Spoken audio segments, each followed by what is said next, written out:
You're about to enter the world of Hogwarts like you've never heard it before. This isn't Harry's story. This time, we hear it all through the eyes and the scribbly, sarcastic voice of Ronald Bilious Weasley.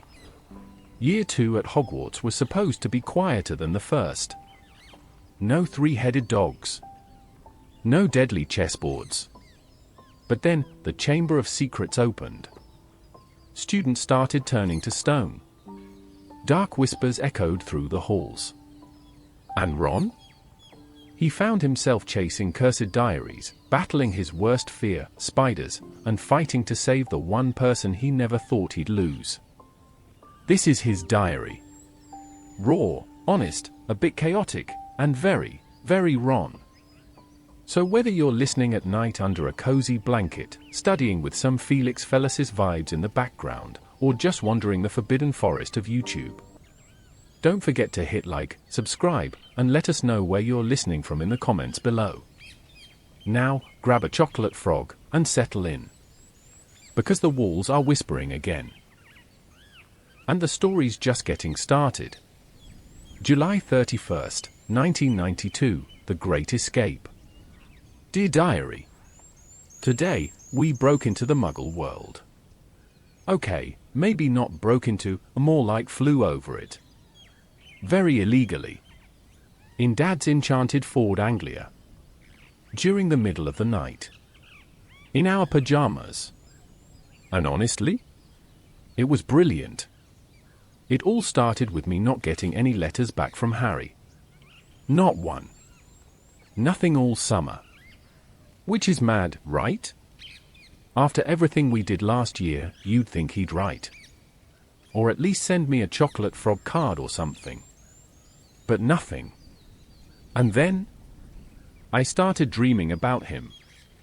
Not in a weird way. Just these mad dreams where he was stuck behind bars or being smothered by Aunt Petunia's pudding. And then yesterday, Fred and George and I overheard Dad telling Mum that he thought Muggles had some kind of barred window punishment for misbehaving children. I knew something was wrong. So naturally, we stole the car. Fred hot-wired it, with magic, probably. George brought snacks, cold sausage rolls, and I just kept checking the map and telling them not to crash us into Big Ben. Which, to be fair, we nearly did. We found Harry's house just before dawn. A gloomy square of Muggle brick boxes called Privet Drive. It looked like the kind of place where fun goes to die. There he was, peeking through his bars like a prisoner. And his uncle, Merlin's trousers, that man is awful. Looks like a walrus with anger issues. We broke him out, bars and all. Honestly, it was kind of epic. He threw his stuff out the window, hedgehog cake included, climbed down, and we yanked him into the car just as his uncle charged into the room like a troll on fire. I swear, if we'd waited 5 more seconds, Harry might have been locked in that room till 3rd year. Harry didn't say much at first. Just kept blinking like he couldn't believe we'd actually come. He was pale. And thinner than I remembered. Like they'd been feeding him nothing but boiled leaves and guilt. Mum nearly exploded when we got back. Her voice hit this pitch only dogs and banshees can hear. I thought the windows might shatter. And the howler she's going to send once she calms down, legendary. But honestly? Totally worth it. Harry's here now. At the Burrow. My room's a bit of a disaster, but it's mine, and now it's his for the summer too.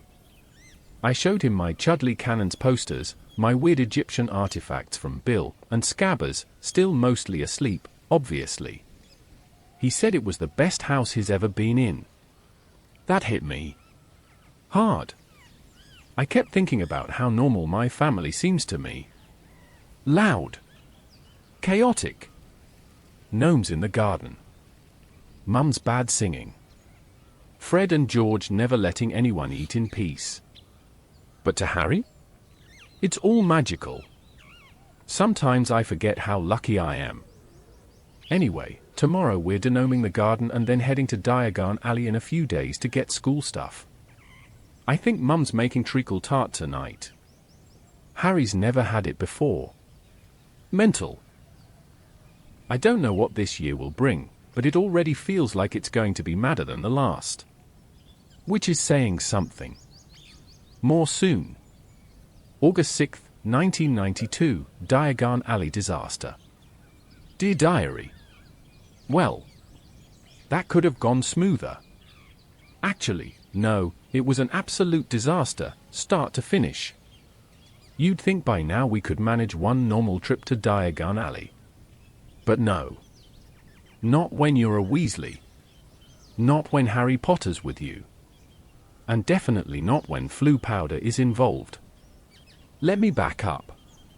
So today was shopping day, get all the new books, robes, ink, owl treats. Scabbers is still pretending he doesn't care, the usual. We all lined up to travel buy flu powder, and for once, I wasn't the one messing things up. I said Diagon Alley as clearly as I could, even pinched my nose like Percy does when he's feeling superior. But Harry? Poor bloke said something like diagonally and vanished. Next thing we know, he's gone completely missing. We finally found him half an hour later, shaken up and covered in soot, wandering out of Nocturne Alley. You know, the dodgy part of Wizard London. I've only ever heard Dad talk about it in whispers, shady artifacts, black market wands, questionable broom Polish, that sort of thing. Harry said he landed in a shop full of preserved hands and cursed teeth and got chased out by an old hag trying to sell him something pickled. We found him just in time to keep Mum from turning the whole alley upside down. And that should have been the worst part of the day. It wasn't. Because then, we ran into the Malfoys. Lucius Malfoy is like a taller, meaner, shinier version of Draco. He even carries a walking stick for no reason except to look villainous. He insulted Dad's job, Mum's dress, and Ginny's second-hand books, all in one breath. Said we were a disgrace to wizarding heritage. Like he's some pureblood king. I wanted to hex him. Ginny looked like she was going to cry, but Dad stepped in before I could say anything. He got this look in his eyes. Quiet, cold. And then, next thing I know, they're fighting. Like actual punches. In flourish and blots, right between magical theory and who's who in wand lore. Mum was furious. Harry looked like he was trying not to cheer. The shopkeeper just hid behind the counter muttering about broken spines and flying ink bottles. And the worst part? Lucius Malfoy shoved one of Ginny's books back into her cauldron himself. Not just handed it back, shoved it in. Like he was planting something. He smiled when he did it. I didn't think much of it at the time, but now that I'm writing this, it's bothering me. I don't like the way he looked at her. Not one bit. Afterwards, Ginny barely said a word. She clutched her cauldron like someone might take it from her. She's always been shy, but this was different. Quiet in a way that didn't feel right. I'll keep an eye on her. Anyway, we made it home in one piece. Harry got his books. I got almost everything, except my wand, which cracked when I tripped on the way out of the leaky cauldron and landed on my bag. It still sort of works. If I tap it really gently, it gives off green sparks, and a bit of smoke. Hopefully it'll last through term. Dad says Ollivander's prices went up again and we can't afford a new one just yet. So now I've got a busted wand, a suspicious Malfoy encounter, and school starts in 3 weeks. What could possibly go wrong? September 1st, 1992, The Flying Car. Dear Diary. I still can't believe we did that.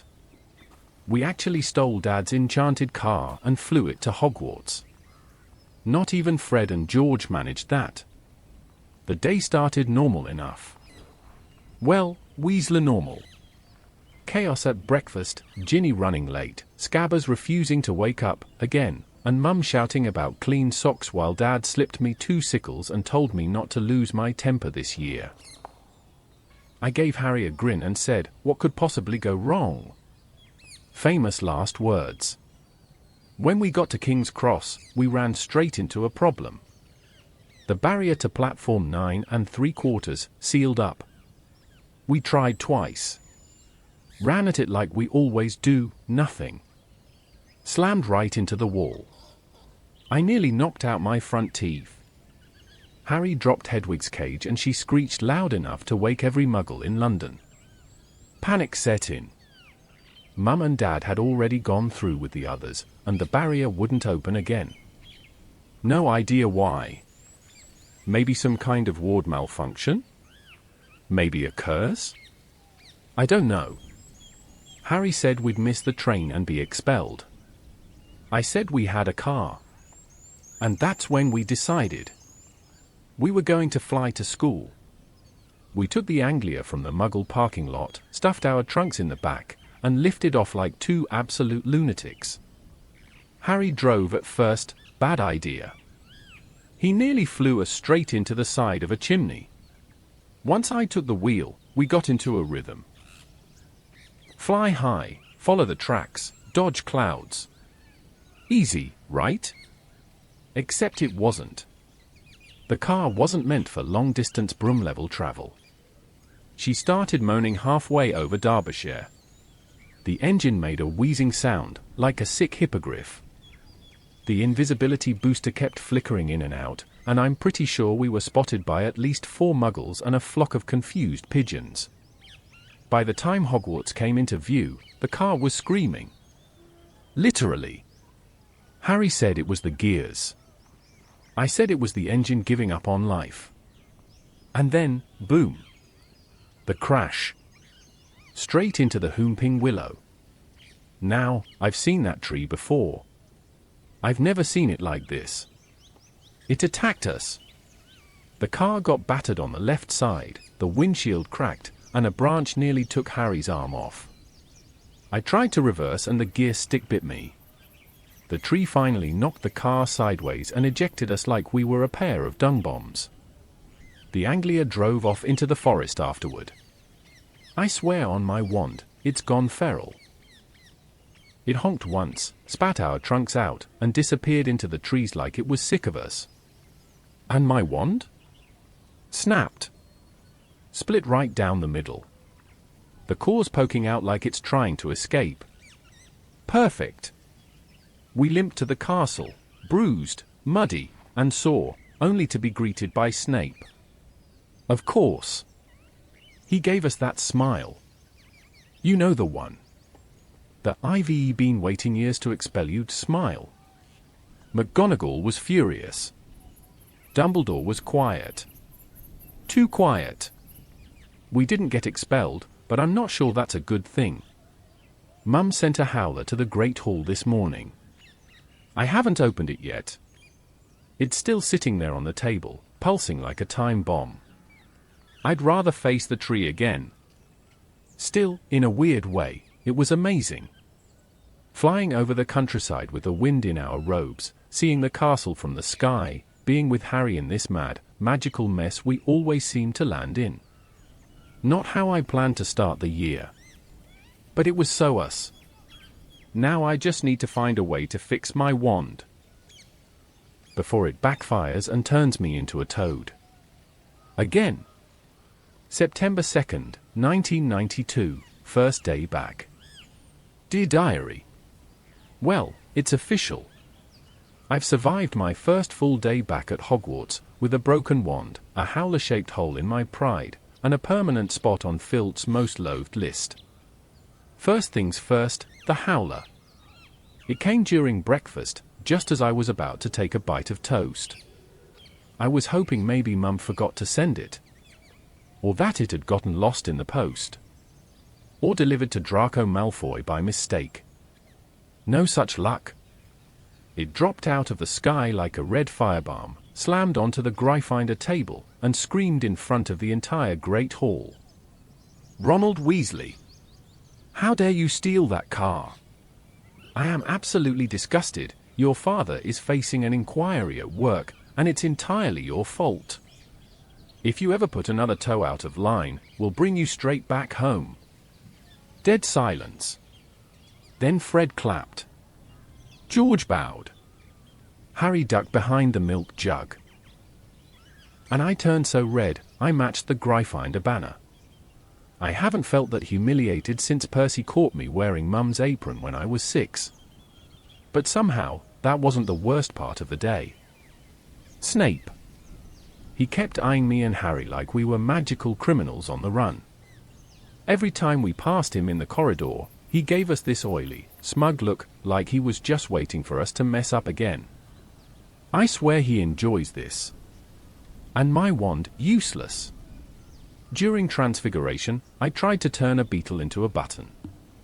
Instead, the beetle just grew legs and ran off with my ink bottle.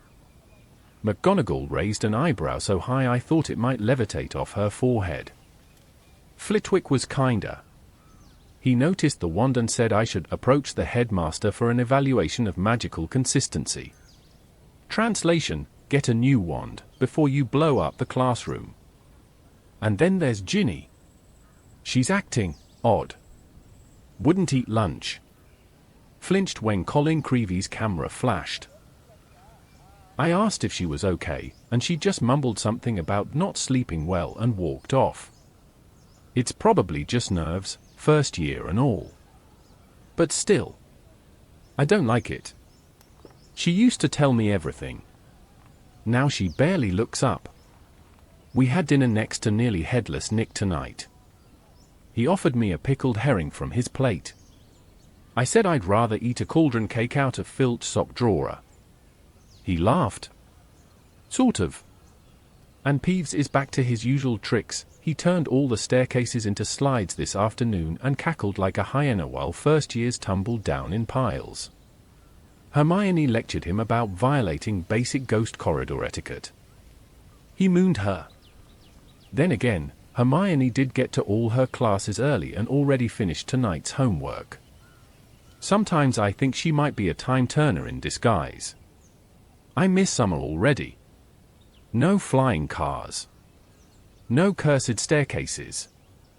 No exploding beetles. Just Mum's mince pies and Fred and George dropping dung bombs into the chicken coop.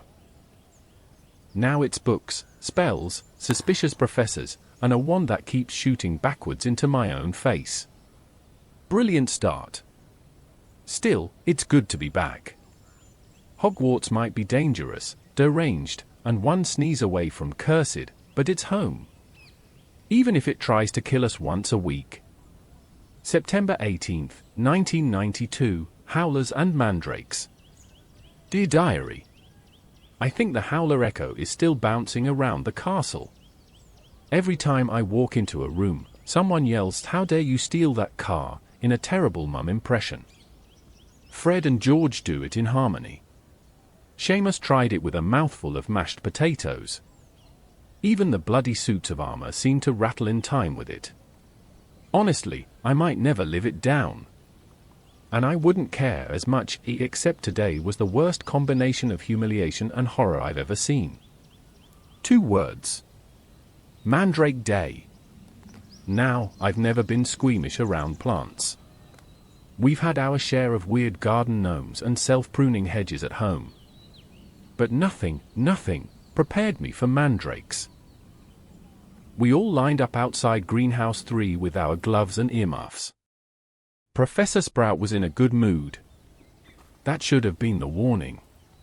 She lifted one of the squat, muddy little pots from the bench and said, "Right, class. Who can tell me what this is?" Hermione's hand shot up so fast, I swear she almost dislocated her shoulder. Sprout beamed. "Mandrake," Hermione said, practically bouncing. "Restores those who've been petrified. But their cry is fatal to anyone who hears it unprotected." "Correct," said Sprout, like she was handing her the house cup right then and there. Then she yanked the plant out of the pot. "Diary," it screamed. I don't mean a little yelp or a whimper. I mean a bone-rattling, soul-shaking shriek like a banshee being stepped on by a troll. The thing had arms and legs and a face like a wrinkly potato baby. It flailed wildly, its roots twitching, and screamed as if it knew what horror lay ahead. Even with the earmuffs, I nearly passed out. Neville did pass out. He keeled over face first into a patch of bubotuber. It took 10 minutes to revive him. And then Professor Sprout made us repot the things. One by one. Wrestling baby plant demons into soil while they thrashed and wailed like cursed alarm clocks. I swear one of them bit me. Hermione loved every second of it, of course. She said it was fascinating botanical magic. I said it was a war crime disguised as coursework. After herbology, my gloves were stained green and I could still feel the screams vibrating in my bones. My wand, naturally, chose that moment to spit out purple smoke and try to grow leaves. I think it absorbed something weird from the greenhouse. Also, Lockhart is still insufferable. We had him for defense against the dark arts right after lunch. He spent the whole class reenacting his own stories, complete with fake swooning, hair flipping, and that awful smile. Hermione loved it. I gagged into my pumpkin juice. He released a cage full of Cornish pixies to liven things up. They ate Neville's homework. Harry tried to trap one under a teacup. I ended up hanging from the chandelier. Lockhart just said, "Well, that got out of hand," and ran out of the room. Brilliant defense, teacher. Also, Ginny's still quiet. Too quiet. She didn't say a word at dinner. She picked at her mashed parsnips like they were cursed and jumped when a first year asked to borrow the salt. I keep telling myself it's just nerves. First year and all. But something's not right. I'll keep watching. Now I'm off to the common room. Harry and I are going to play wizard chess. He's finally getting better. Still not good enough to beat me, of course. Hopefully my wand doesn't explode in the middle of the match. October 12, 1992, the Dueling Club and Snake Incident. Dear Diary. Things are off. Really off. And not just because Lockhart tried to teach a room full of hormonal second years how to duel using nothing but jazz hands and hair volume. No, this goes deeper. It's Harry. Or rather, what came out of Harry's mouth today. Let me start at the top. We were all buzzing this morning because word spread that there'd be an official dueling club in the Great Hall after lessons.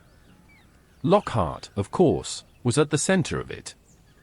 He showed up in violet robes that shimmered like he'd rolled in a pile of cursed sequins, and grinned like he was about to host a wizarding talent show. Standing beside him, Snape. I don't know who thought pairing those two up was a good idea, but I'm guessing they were dropped on their head as a baby. Anyway, Lockhart gave us a long speech about controlled combat and gentleman's sportsmanship while Snape stood there sneering like he wanted to vaporize someone on the spot. They demonstrated a duel first.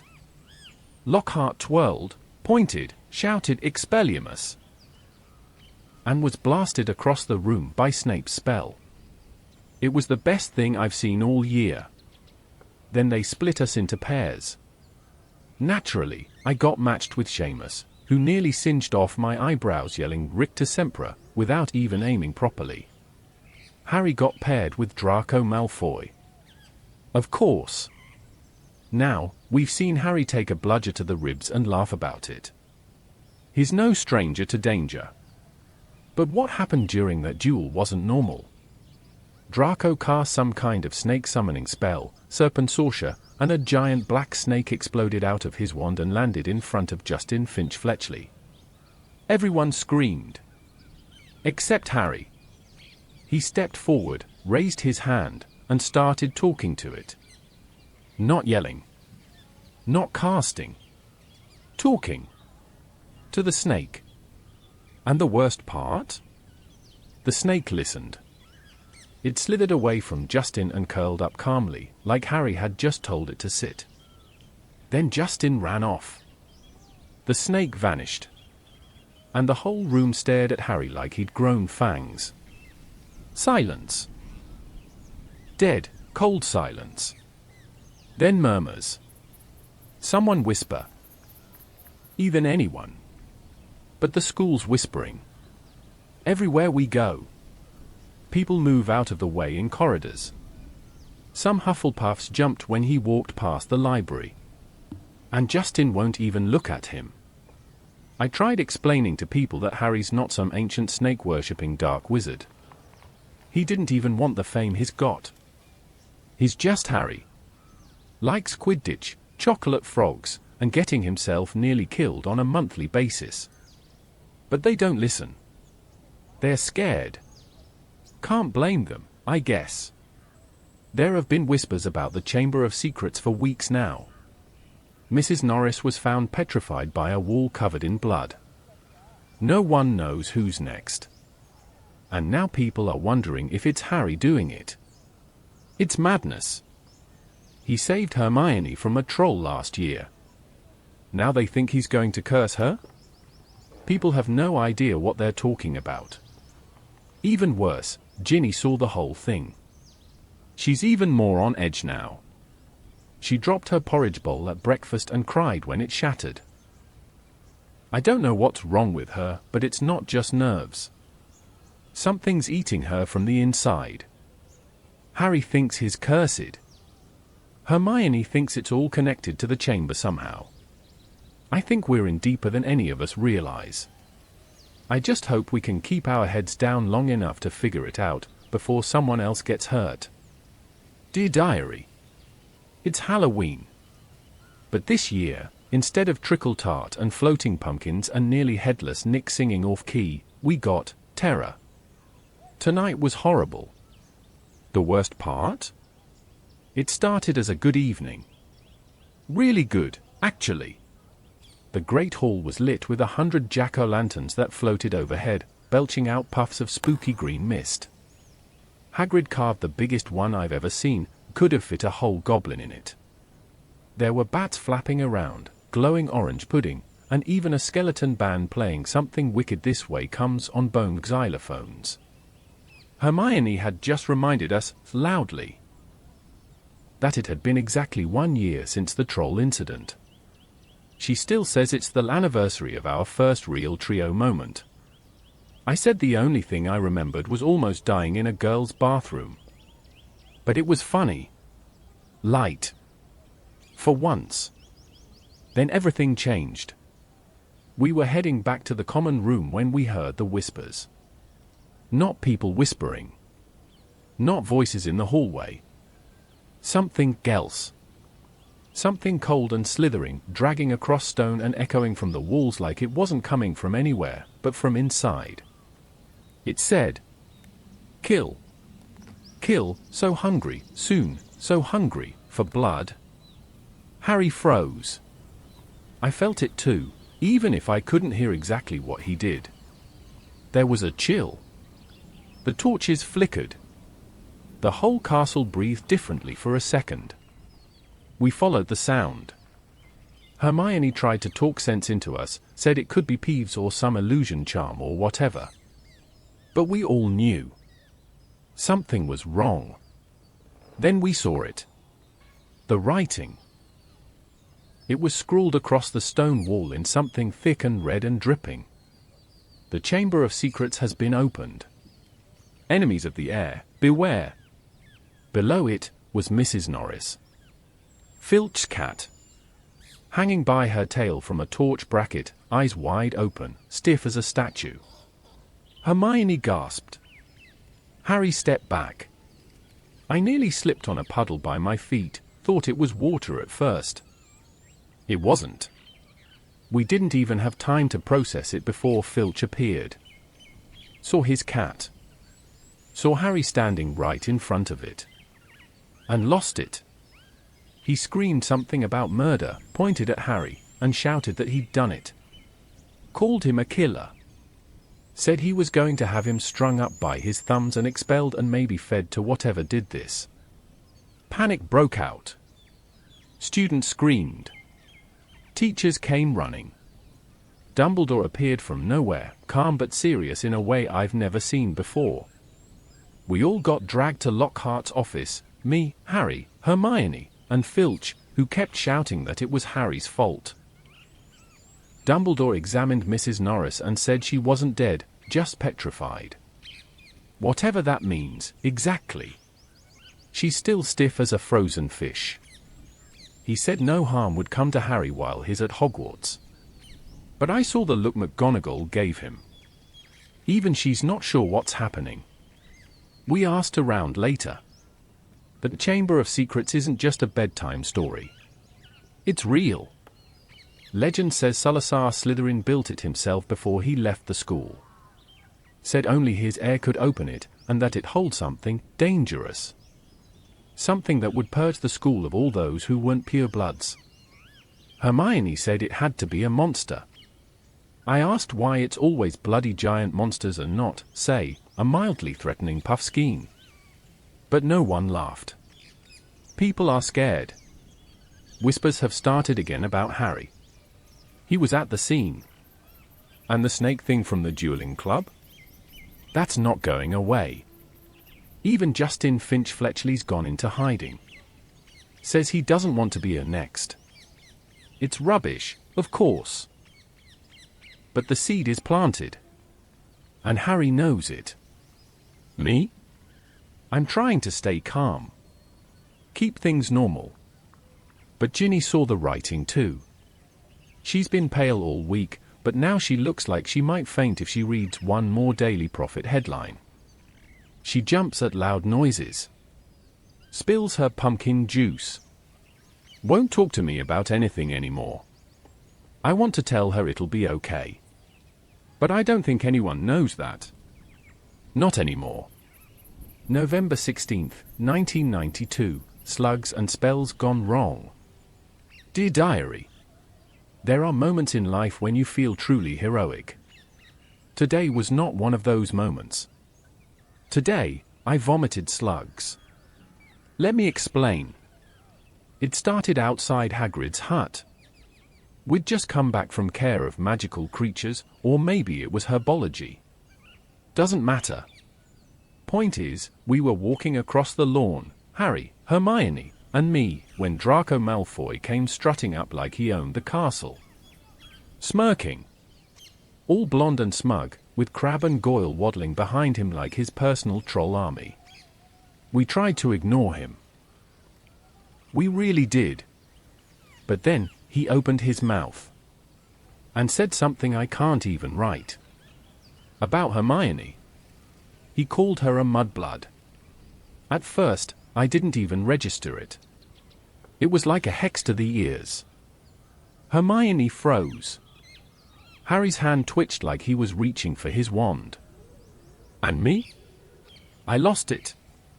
I yanked my wand, my busted, half-snapped, completely traitorous wand, and shouted the first curse that came to mind. Eat slugs. Which would have been perfect. If it had worked. Instead, my wand sparked once, made a noise like a dying niffler, and backfired. The spell rebounded on me.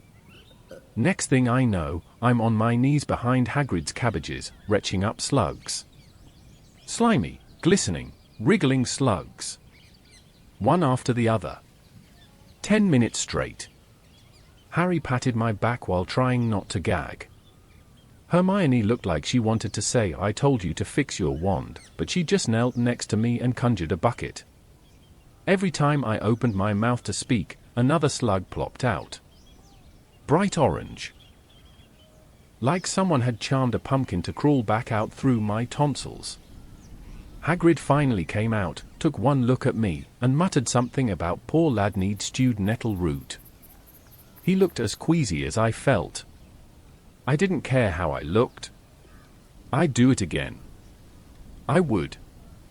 Malfoy deserved worse. If I'd had a working wand, I'd have hexed his teeth into jelly. Hermione said she was fine, but she wasn't.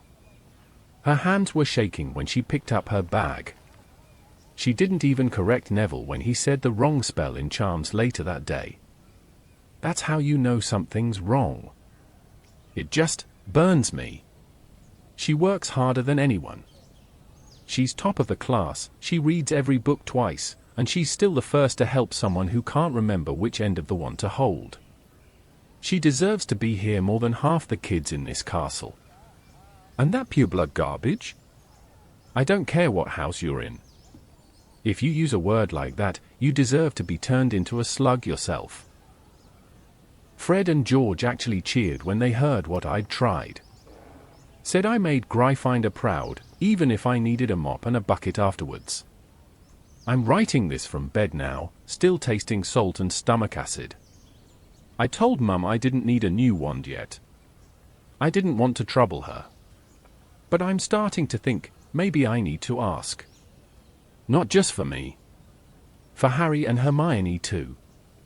I can't protect anyone with a stick that can barely light a candle without melting my eyebrows. Also, on a completely unrelated note, Ginny's still not eating much. Her eyes look darker. Like she's not sleeping. I caught her staring off into space during lunch, fingers drumming against her goblet like she was somewhere else entirely. She smiled when I asked her what she was thinking about. But it didn't reach her eyes. I'll check on her again tomorrow. Hopefully without projectile slugs this time. December 6th, 1992, Polyjuice Potion Plan. Dear Diary, we're going to break about 14 school rules, brew a potion so illegal it makes Mum's blood pressure rise just hearing about it, and turn ourselves into Slytherins. Honestly? I'm kind of excited. The idea came from Hermione, obviously. Ever since the writing on the wall appeared and Mrs. Norris got petrified, she's been digging through every book in the library like her life depends on it. And now there are 2 more students petrified. Colin Creevy's in the hospital wing. Poor kid. Wanders around with that camera of his like it's a wand. 1 minute he's sneaking into the Gryffindor common room hoping to get a photo of Harry sleeping, the next he's stiff as a statue. Madame Pomfrey says he'll recover, eventually. But we're no closer to finding out who's doing this, and the school's growing more paranoid by the day. Then Hermione had her eureka moment during breakfast. She dropped her toast, flung open most potent potions, and pointed at a page covered in ink drawings of people half-transformed with horrible noses and extra limbs. Polyjuice Potion. A transformation draft so powerful it lets you become someone else. Not just look like them, be them. Voice, body, fingerprints, the works. Hermione's plan, sneak into the Slytherin common room disguised as Malfoy's minions and see if he is the heir of Slytherin. To be honest, I've wanted to punch Malfoy in the face for ages, but wearing his mate's body while doing it. Tempting. We agree to do it. She says she can brew it, even though it takes about a month and requires ingredients you can't legally buy at the apothecary. Including boomslang skin and powdered horn of a bicorn. Which brings me to the stealing part. We broke into Snape's private stores today. I repeat, Snape's. We waited until he was distracted during class. Someone accidentally blew up their cauldron, Seamus, I think. And Hermione snuck around to the back while I accidentally knocked over a pile of pickled murtlap and made a huge mess. She came back with a pocket full of stolen supplies and a grin like a criminal mastermind. I'm terrified. Also impressed. We've set up the brewing station in Moaning Myrtle's bathroom. It's abandoned because, well, she's Myrtle and nobody wants to listen to a ghost moan about her death while they use the loo. Myrtle seems pleased with the company, though. Keeps popping out of the cistern and asking if we're doing something illegal. She likes illegal things. It's unsettling. Hermione's already started prepping the potion.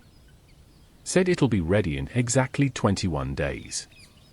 Which means we're spending Christmas disguised as Death Eater interns. What could possibly go wrong? Side note, Harry's been acting a bit odd lately.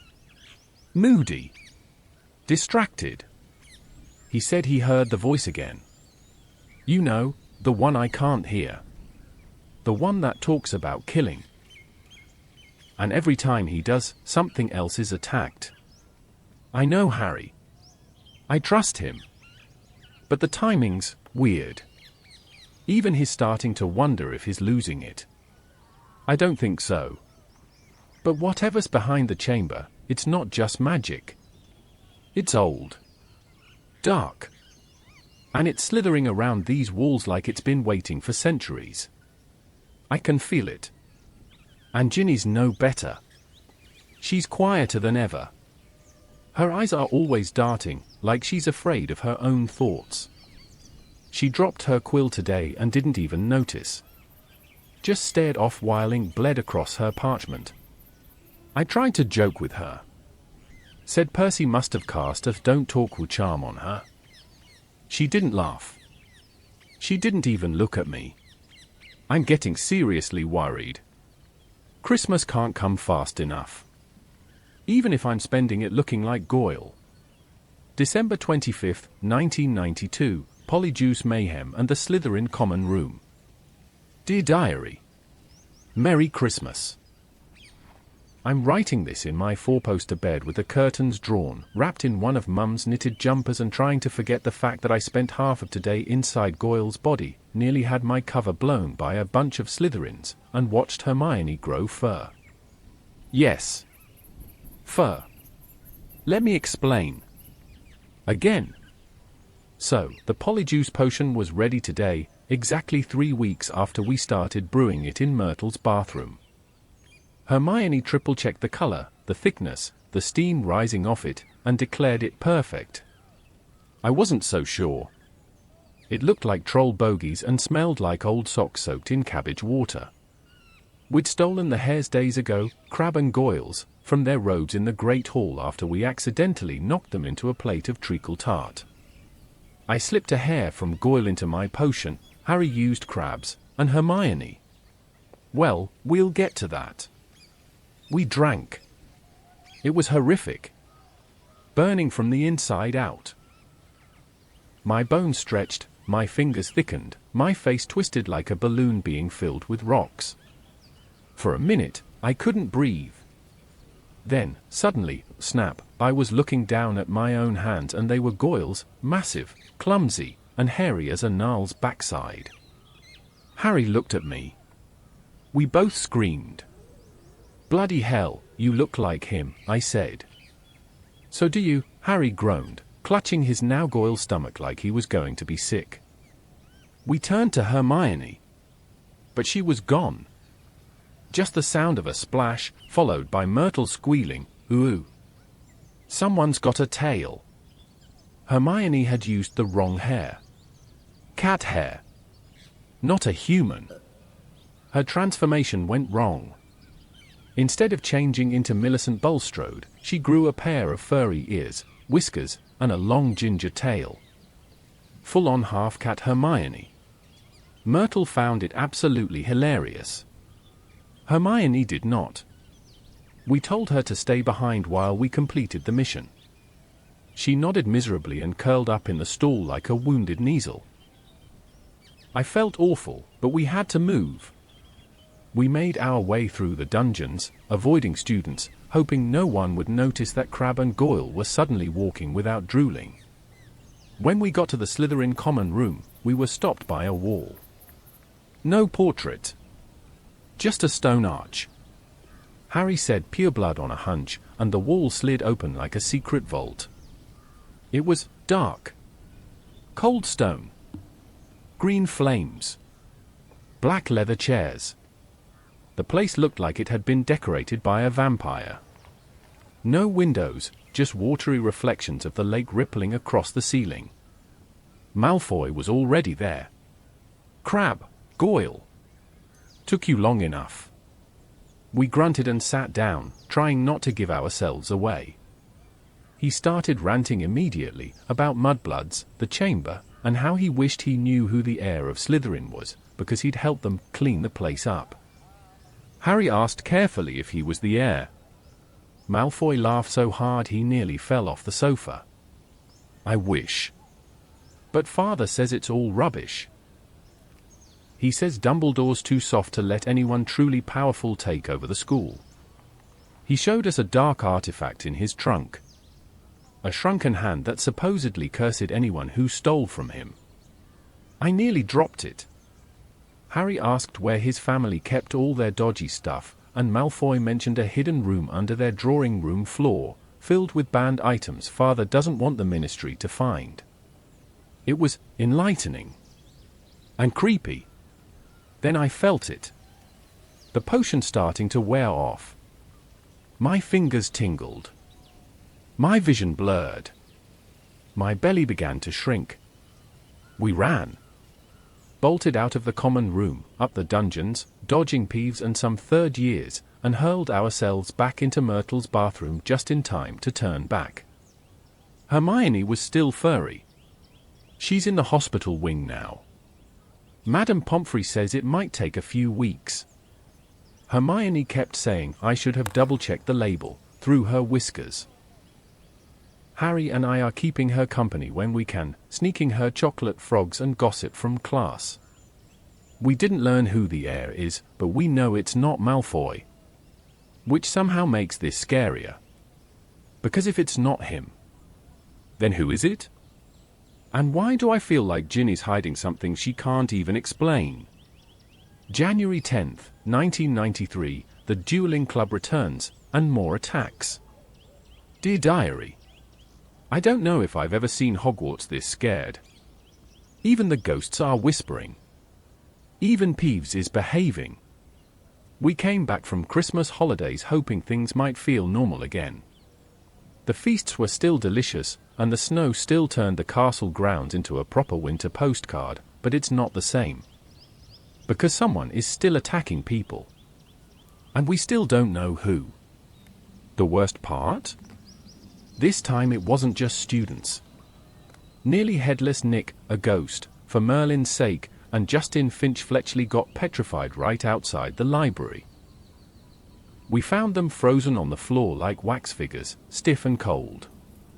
Nick looked even paler than usual, and Justin had this expression, like he'd seen something impossible. Professor McGonagall looked heartbroken. Filch accused Harry again, of course. Said something about him being the serpent's spawn.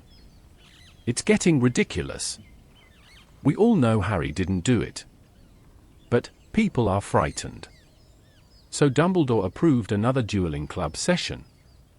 I guess he thought students should know how to defend themselves, though putting Lockhart in charge again just proves even genius wizards make terrible decisions sometimes. It was held in the Great Hall again, only this time it was packed. Even some teachers showed up. There were fifth years watching us like hawks, like we were about to launch full-scale curses across the room. Harry and I ended up in the middle of a round-robin duel setup.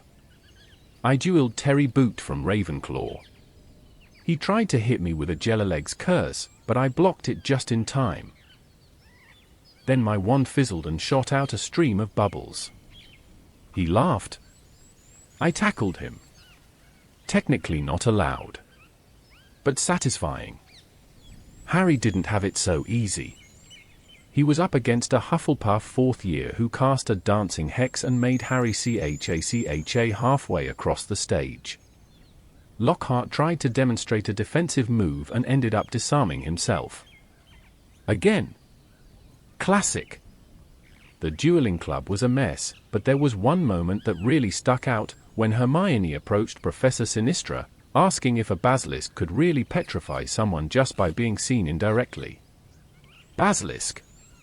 The word made the hairs on my arms stand up. Hermione said it casually, but I saw the fire in her eyes. She's onto something. She's been carrying around about 5 books at once, cross-referencing magical creatures and mirror spells and water reflection theory. When I asked her why she was focusing on snakes, she just said, because Harry heard something slithering in the walls. She's not wrong. None of the victims actually saw their attacker straight on. Colin was using a camera. Justin saw it through Nick. And Nick's a ghost. Can't die, but can still get stunned. Or... Harry's worried too. He said Ginny was acting weird after that day Mrs. Norris was found, wandering around like she was in a dream. sometimes crying for no reason. Once she even asked him if he thought she was possessed. We laughed at the time. We're not laughing now. Something's wrong, and the more I look at her, the more I feel it crawling down my spine. I'll talk to her again tomorrow. Or maybe we should tell someone. Hermione would know what to do. If she's right about this basilisk thing, then we're not dealing with a student using dark magic. We're dealing with a monster that can kill with its eyes. And it's still loose in this castle. We need answers. Fast. February 14th, 1993, Valentine's, Bludgers and Broken Bones. Dear Diary, this school is cursed. I know I've said it before, but now I mean it. There's something seriously wrong with this place, and it's not just the monster slithering through the pipes. It's the people too. Today was Valentine's Day, which normally means sweets and maybe a card from Mum if you're lucky, or Fred and George charming your bedsheets to say something embarrassing like Snuggle Bear. Still not over that one. But this year? Lockhart happened. The man turned the entire school into a walking pink disaster. Every wall, was decked in pink paper hearts. The suits of armor were bewitched to sing love ballads. The great hall was draped in garlands of sugar roses, and cupids with tiny golden wings kept flying around shooting arrows made of glitter into people's backpacks. It was like someone cast a confundus charm on Cupid and gave him an unlimited decorating budget. Lockhart, of course, was thrilled. He wore a fuchsia cloak with embroidered hearts and greeted us at breakfast with, "Nothing like a day of love to lift our hearts during these troubling times, eh?" I nearly lost my eggs. And then came the worst part, singing Valentines. He hired dwarfs.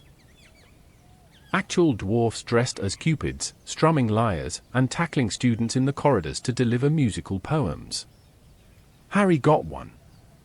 Delivered right in front of a crowd outside Charms class. The dwarf rugby tackled him and sang. Musical note: his eyes are as green as a fresh pickled toad, his hair is as dark as a blackboard. I wish he was mine, he's really divine, the hero who conquered the Dark Lord. Musical note. I thought he was going to die. He just sat there, frozen, like he'd been hit with a full body bind. Ginny was nearby. She ran off, face redder than a howler. Honestly, I think it was her. It's so painfully obvious she's got it bad for Harry. Every time he walks into a room, she goes as stiff as a broomstick and drops whatever she's holding. Speaking of Ginny, she's still not right. I caught her in the corridor yesterday, pale and shaking, her eyes glassy.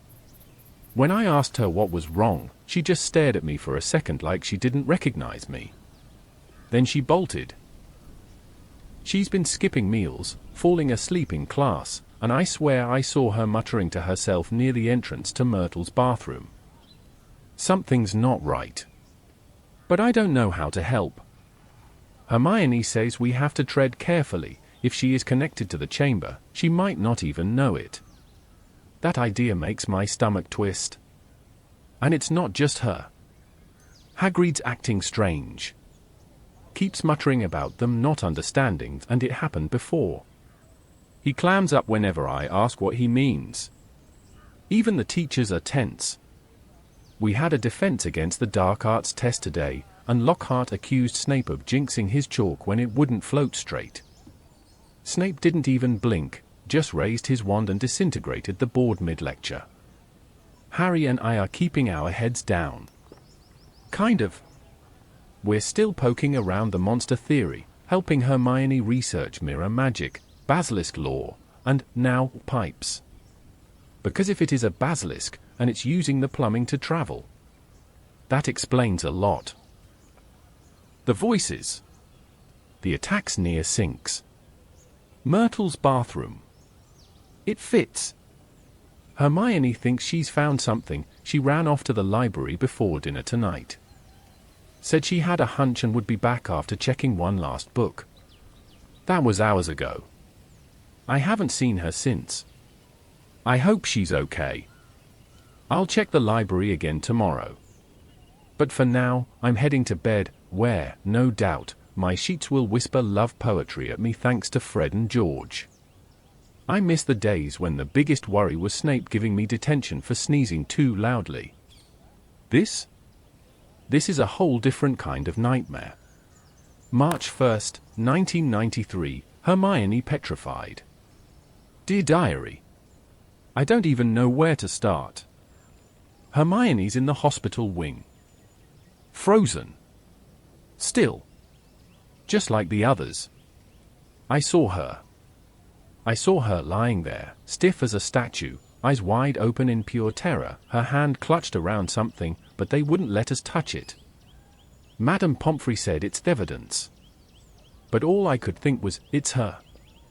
Not Colin. Not Justin. Not someone we barely talk to. Her. Hermione. Our Hermione. Bossy, brilliant, unbearable when she's right Hermione. She was supposed to be the one who figured this out. She was getting so close. She had that wild look in her eyes again, the one she gets when she's about to crack a code no one else even sees. And now she's frozen. They say she was found just outside the library. Alone. With a tiny mirror in her hand, like she was holding it up to check her reflection. McGonagall said she wasn't just petrified, she was prepared. She knew. And she was still too late. Harry hasn't said much since it happened. We sat on the hospital wing floor until Madame Pomfrey made us leave. He kept staring at her, his fists clenched so tight his nails dug into his palms. I know how he feels. I want to punch something. Break something. Scream. But instead I just sat there with my mouth dry and my stomach twisted into knots. I kept thinking, what if we'd walked with her? What if she told us where she was going? What if we'd gotten there just 5 minutes earlier? Too many what ifs. I've never felt so useless in my life. And Ginny? Ginny's taking it harder than anyone. She cried when she heard. Not just teary-eyed, but full-on sobbing. I found her curled up in the corner of the common room with her head in her arms, trembling like she couldn't hold herself together anymore. She won't say what's wrong. Every time I try to ask, she shuts down. I know my sister. She's hiding something. Something she's too scared to say out loud. I'm starting to wonder if she knows more than she realizes. If maybe she's seen something. Or heard something. Or done something. Harry doesn't want to believe it. Neither do I. But everything's pointing toward someone inside this school. Someone who knows how to move unseen. Someone who's scared and getting worse. McGonagall's locked down the school. No more clubs, no more evening walks. Even classes are under stricter supervision. Filch is thrilled. The rest of us feel like we're in Azkaban with desks. And Lockhart? Still smiling. Still babbling about how he almost wrestled a banshee once. If I hear one more story about his alleged adventures, I might accidentally on purpose charm his teeth to chatter themselves loose. But Harry and we're not giving up. Hermione wouldn't want that. We're going to keep digging. Keep looking for what she found. If she was holding a mirror, it means she knew what was causing this. And if we can figure it out, maybe we can stop it. Maybe we can save her? Because we have to. I don't know what Hogwarts is anymore without Hermione reminding me to finish my essays and correcting my wand grip in charms. I just know I want her back. And I'll do whatever it takes. April 15th, 1993, Hagrid taken, Spiders and the Forbidden Forest. Dear Diary, I always knew Hogwarts was dangerous. But I didn't think we'd end up chasing man-eating spiders through a cursed forest in the middle of the night. This whole week's been mad, frightening, confusing, and just plain wrong. The kind of wrong that makes your teeth hurt. It started when the teachers took Hagrid away. Yes, Hagrid. Big-hearted, muddy-booted, rock-cake-baking Hagrid. It happened late at night. There was a knock at the door. Then voices in the corridor. Next thing we knew, Harry and I were peering down through the invisibility cloak, watching Cornelius Fudge himself, the Minister for Magic, stand awkwardly in Hagrid's cabin, saying something about precautionary measures. Dumbledore argued, but they wouldn't listen. Fudge said Hagrid had been accused before, back when the chamber was supposedly opened 50 years ago. Then, just when we thought it couldn't get worse, Lucius Malfoy stepped into the room like a poisonous fog. Smirking. Cold. Sharp like a blade. He held a roll of parchment. An order, signed by the governors. Said Dumbledore was to be removed as headmaster pending investigation. That's when everything turned upside down. Dumbledore looked calm, but I saw it in his eyes. He knew. Something terrible was happening, and his hands were tied. As he left, he turned and said, "Help will always be given at Hogwarts to those who ask for it." Cryptic, yeah, but it sounded like a message. Like he was telling us something. And then Hagrid, oh, Hagrid, he muttered something before they dragged him out the door. If anyone wanted to find out some stuff, all they'd have to do would be to follow the spiders. Spiders. Because that's normal. Follow the spiders. Honestly, I nearly laughed. But then I remembered. Hagrid loves monsters. And if he was trying to help us, that meant we had to follow through. Even if it meant doing the one thing I swore I'd never do again. Enter the Forbidden Forest. So, we did. That night, under the cloak, with Fang, who was not at all happy about it. By the way, Harry and I stepped into the trees. It was cold, damp, and filled with noises I never want to hear again, cracks of branches, whispers that weren't wind, and eyes glowing in the dark. We followed the spiders, tiny ones at first, crawling single file toward the depths of the forest. Then bigger ones. Then much bigger. Until we reached Aragog. I can hardly write it. A spider the size of a car, with a voice that rumbled like boulders in a landslide. Hagrid raised him from a hatchling, apparently. Fed him, cared for him, taught him to talk, of all things. Aragog said he wasn't the monster from the chamber, but he knew something had killed a girl the last time it opened. He said the real creature was feared by all spiders, wouldn't even name it. Said it lived in the castle. Deep beneath it. Then, just when we thought we were learning something, he told his children to eat us. Actual, thousands of legs, razor-fanged, chittering, clicking children. We ran. Screamed. Ran some more. Fang nearly bowled me over trying to escape. We were surrounded. Outnumbered. I tripped over a root, nearly broke my wand, and thought this is it, I'm going to be spider food. Then, bam! Out of nowhere, the car came crashing through the trees, yes, the old flying car Harry and I crashed into the Whomping Willow. Turns out it's been roaming the forest this whole time like a wild hippogriff. It saved us. We jumped in. Slammed the doors. Rolled over spiders like a muggle mowing a lawn. And just like that, we were free. I've never felt more relieved to see Hogwarts on the horizon. But the fear hasn't left me. Because now we know the monster isn't Aragog. It's something worse. Something that can scare off a colony of killer spiders. And it's still in the castle. Still hunting. And Ginny's not herself. Her hands tremble. Her eyes look like she's seeing things. She cried again tonight and told me she thinks something bad is going to happen. I don't think she's wrong. I think it already has.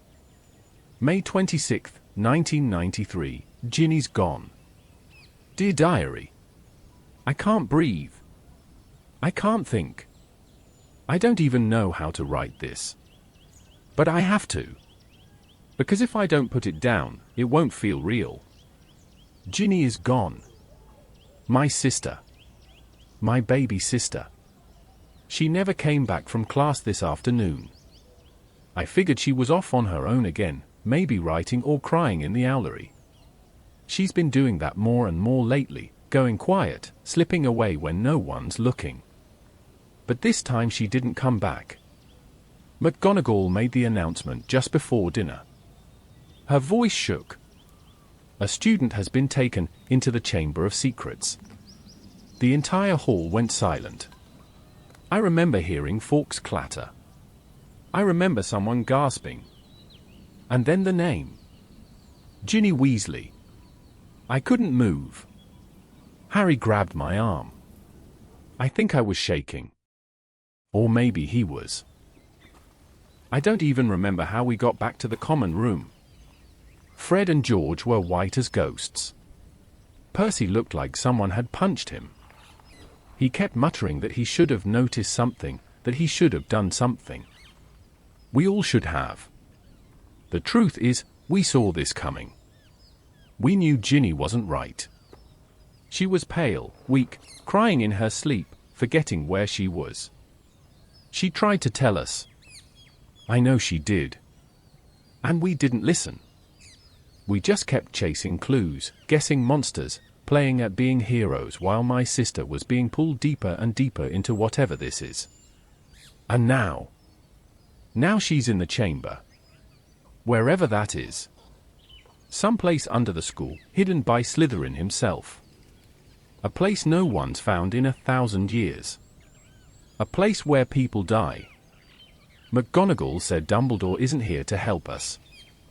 He's still suspended. Hagrid's still gone.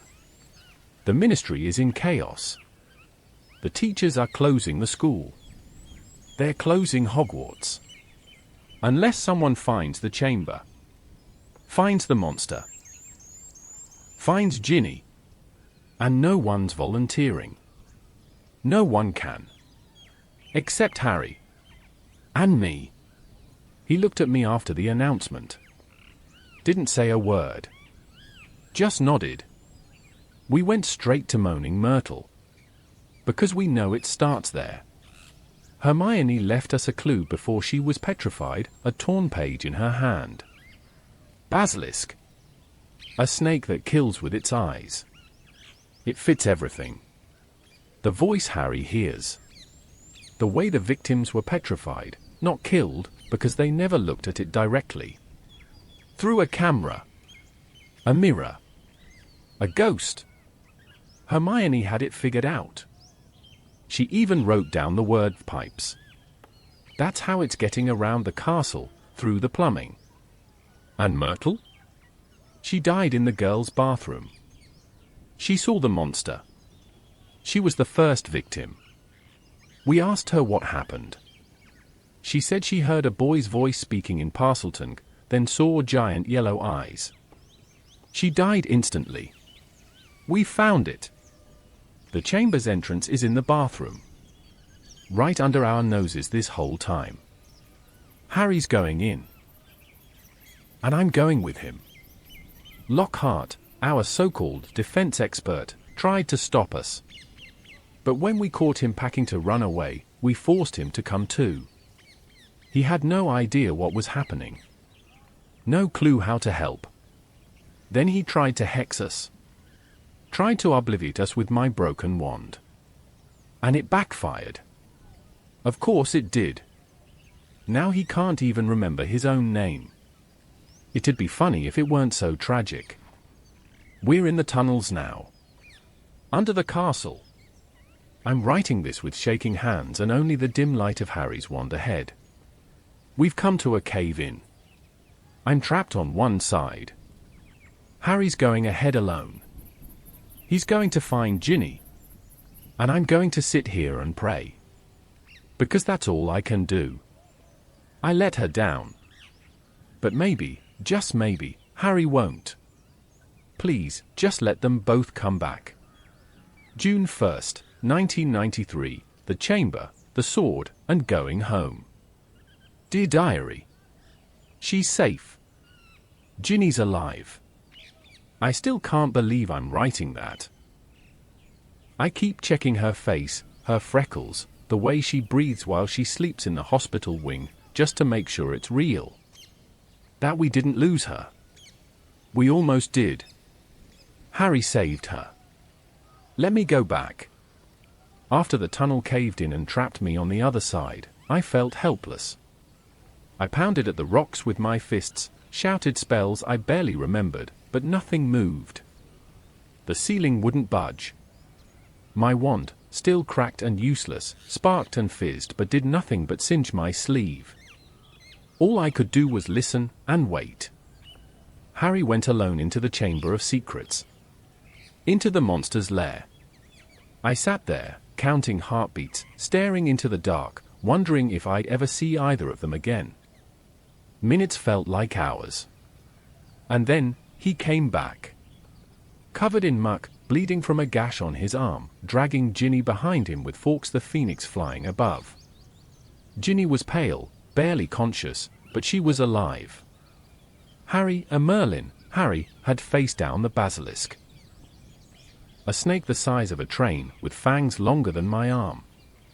He'd pulled the sword of Gryffindor out of the sorting hat, plunged it into the monster's mouth, and destroyed it. Just like that. I mean, he killed it. He fought it blind, using the sound of it moving through the chamber. He said Fawkes helped, pecked out the basilisk's eyes so it couldn't kill with a look. Then dropped the hat at Harry's feet, and somehow the sword came out when he reached inside. The sword of Gryffindor. The very one. Harry stabbed the basilisk, but one of its fangs pierced his arm. He said it felt like fire spreading through his veins. He nearly collapsed. But Fawkes, amazing creature, healed him. Phoenix tears, he said. They've got healing powers. So Harry lived. Ginny lived. And so did I. We found out everything. Ginny had been writing in an enchanted diary, one that belonged to Tom Riddle. That diary was the memory of Riddle, who was really Voldemort, years ago. He used it to possess her, twist her thoughts, and force her to open the chamber, to write those awful messages on the walls, to release the basilisk. She didn't know what she was doing.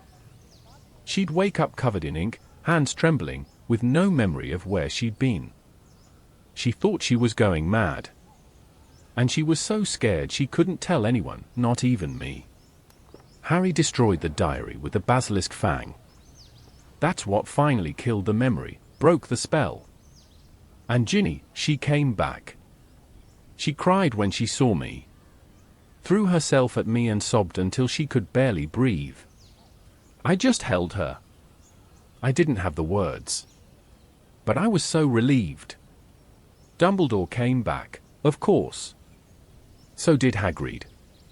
And Lockhart, well, he still doesn't know his own name. He's smiling a lot and trying to sign oranges with a quill. I guess he'll be going to St. Mungo's. Dumbledore told Harry and me that what we did was beyond brave. That true courage isn't just standing up to your enemies, but to your fears. And even your friends. Then he said something else. He looked at me and said, "It takes a great deal of loyalty to fight for someone who can't fight for themselves." That stuck with me. Because all I wanted, was to get Ginny back. I would have given anything. Even my own life. The school's open again. The mandrakes are finally ready, and they're using them to revive everyone who was petrified, including Hermione. She's back. She ran to us the moment she saw us in the common room, and for once, hugged both me and Harry without saying a word about homework. Then she gave us a 3-hour lecture about basilisk venom, dark artifacts, and phoenix behavior. So everything is normal again. Sort of. We're packing now. Going back to the burrow tomorrow. Mum cried when she saw Ginny. Gave her the kind of hug that makes your Ari. I followed the spiders. I nearly died for the people I love. And I'd do it again. But for now, I'm just glad to be going home. And for the first time in weeks, I think I'll sleep through the night. June 2nd, 1993, heading home, looking back at year 2. Dear Diary, we're leaving tomorrow. The trunks are packed, the bed stripped, and the castle feels quieter than it should. The air is still thick with everything that's happened, like the very stones are holding their breath, relieved it's over, but not quite ready to forget. Neither am I, if I'm honest. This year changed me. I don't mean in some grand, heroic way, though I did outrun a horde of spiders the size of armchairs, and I was nearly killed by a collapsing tunnel, thank you very much. I mean something deeper. Something that starts in your gut and climbs up your chest until it settles in your thoughts. Last year, I felt like I was stumbling through everything. Trying to keep up with Harry's fame, Hermione's brilliance, Fred and George's chaos, Percy's perfection. I was the funny one, the last of 6 boys, the Weasley who never stood out. But this year? I stood up. For Hermione, when she was accused. For Harry, when no one believed him. For Ginny and my little sister, when everyone else had given up hope. I followed spiders. I faced fear. I did things I never imagined I could. And I learned that courage doesn't always mean charging into danger with a wand drawn. Sometimes it's sitting by a hospital bed. Sometimes it's asking questions no one wants answered. Sometimes it's simply not running away.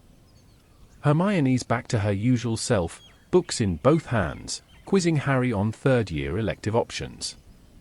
She pretends she's fine, but I can see the flickers, how she looks over her shoulder now and then, how she keeps a mirror in her robes even though the basilisk's gone. She's tougher than any of us. Harry, he's been quieter since the chamber. Thoughtful.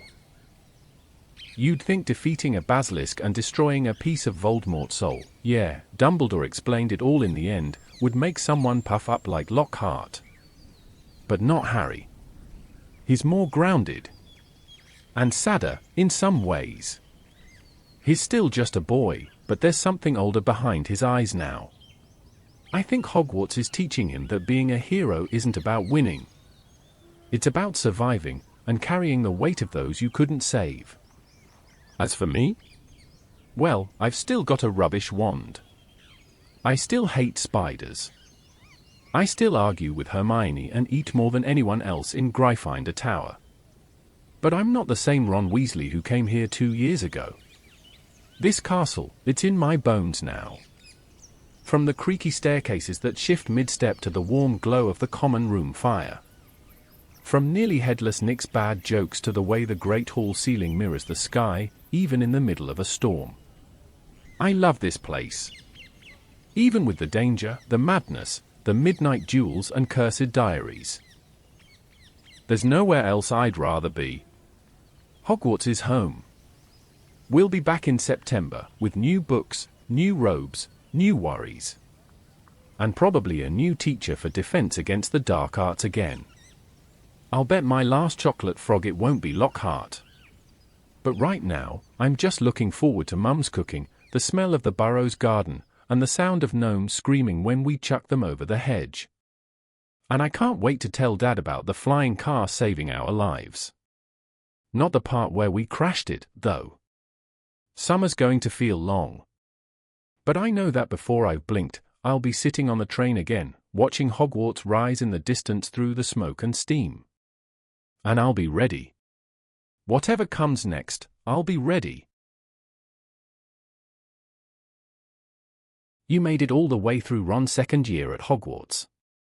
From flying cars and cursed diaries, to duels, dragons, and a very close call with a basilisk. You've just heard it all through the pages of his personal diary, and maybe, just maybe, you feel a little closer to the magic because of it. Ron faced fear this year, real fear. Not just the kind that slithers in the shadows, but the kind that makes your heart race when someone you love is in danger. And still, he showed up. Again and again.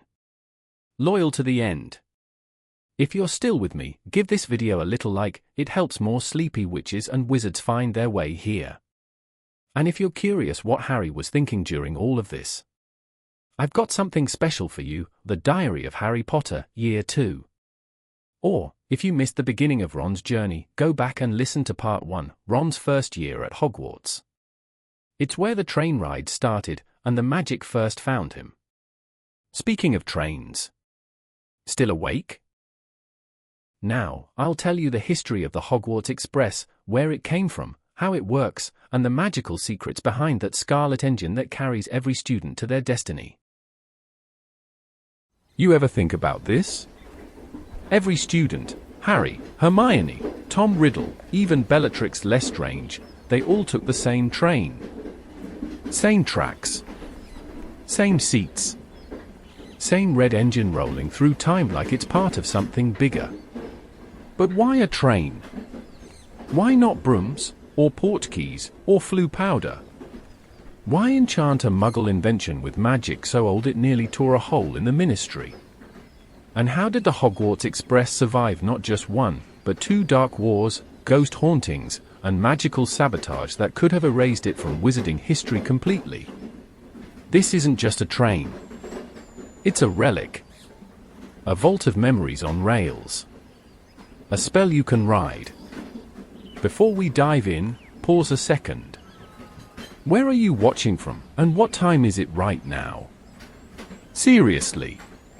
Look at the clock. I want you to remember this moment, because something about this story is going to stay with you long after the video ends. In this video, we're unlocking the real origin of the Hogwarts Express.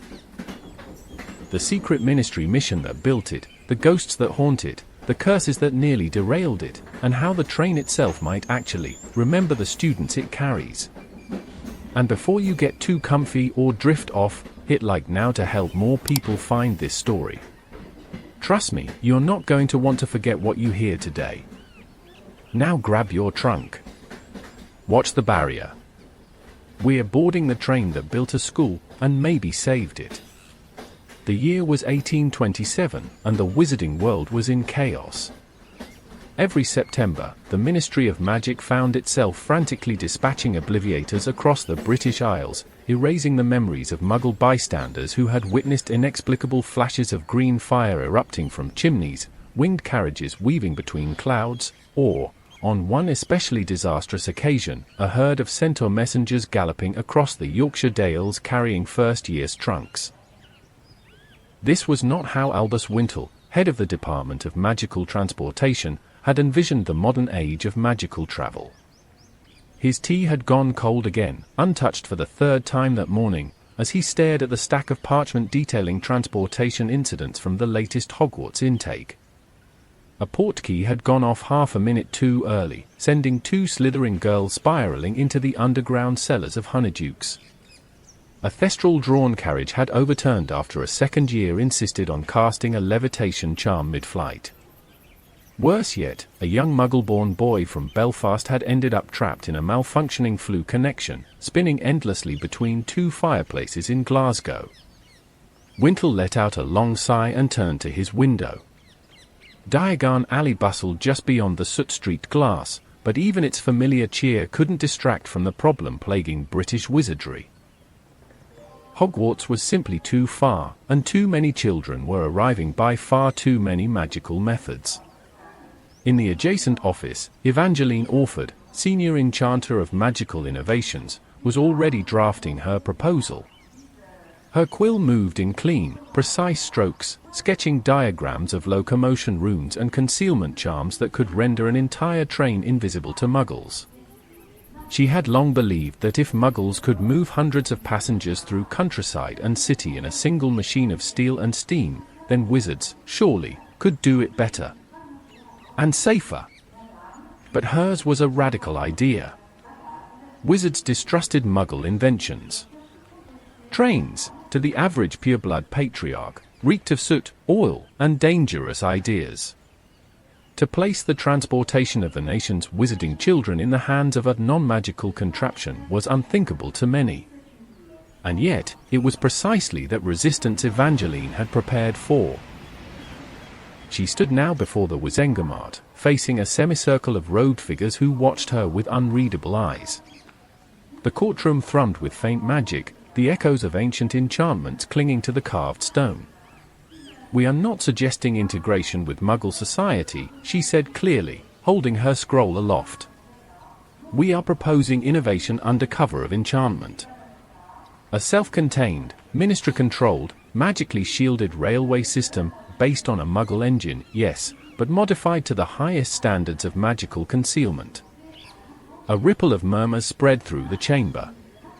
"Miss Orford," drawled Hezekiah Blackwood, a senior counselor and known traditionalist, "are you honestly proposing that we herd our young into a smog-belching machine? The current alternatives involve flying hippogriffs and experimental broomstick cradles," she countered. "If safety is our priority, we must evolve." Silence. Then Wintle stepped forward. "We've tried patches. It's time we built a system." The decision was not unanimous, but it passed, barely. The experimental project was greenlit, under one condition: complete secrecy.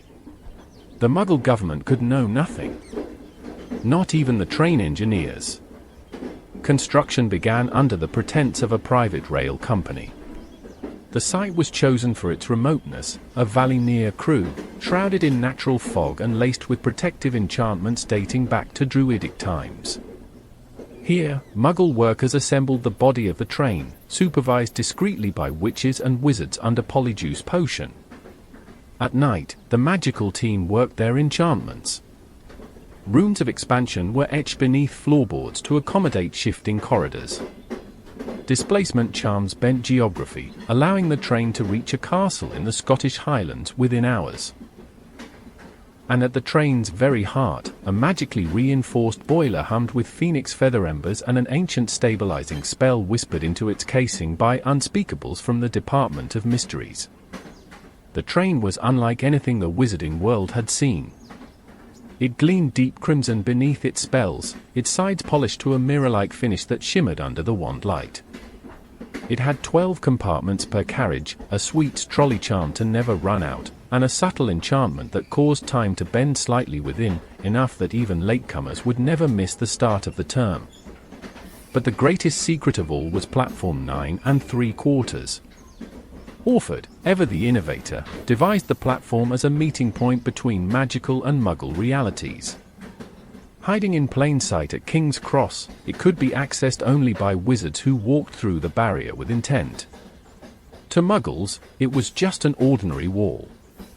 To witches and wizards, it became a gateway to a new age. The platform opened on August 31st, 1838.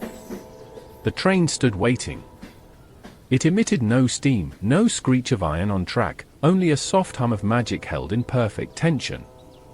Orford stood beside it, her black robes catching the rising breeze, her face calm despite the skeptical whispers gathering behind her. The first group of students appeared through the barrier. A boy with flaming red hair dragged a battered trunk. A girl clutched a cat to her chest. Then more followed. Eyes widened. Smiles formed. Skepticism faded into awe. By evening, as the sun dipped behind King's Cross, the Hogwarts Express had made its first journey north. Far in the Highlands, the staff of Hogwarts waited at Hogsmeade Station, unsure what to expect. But the train arrived on time, smooth, silent, and perfect. Headmaster Sylvanus Kettleburn, then only a young Transfiguration professor, watched the students disembark. "So," he whispered, brushing soot from his sleeve, "this is the future." Behind him, Headmistress Millicent Blore nodded. No more broken brooms. No more disapparated knees. Just children. Safe. But not everyone rejoiced. Deep in Wiltshire, at the estate of House Rosier, a letter was crumpled in fury. And in a smoky London tavern, a man known only as Arth swore he would never let his bloodline set foot on that muggle-born monstrosity. The Hogwarts Express, though born in hope, would ride the rails of resistance for decades to come. And yet, it endured. As the engine's first magical steam rose above the chimney and vanished into the night, a new era of wizarding travel had begun, one of steel, spellcraft, and stories that would echo through generations. By spring of 1838, the muggle-built shell of the train sat complete in a secluded yard outside Crewe. The air around it shimmered with layered protective enchantments, each woven so tightly that time itself seemed to move more slowly inside its bounds. What had begun as a sketch on Evangeline Orford's desk had become a gleaming crimson giant, a prototype muggle steam engine awaiting a soul.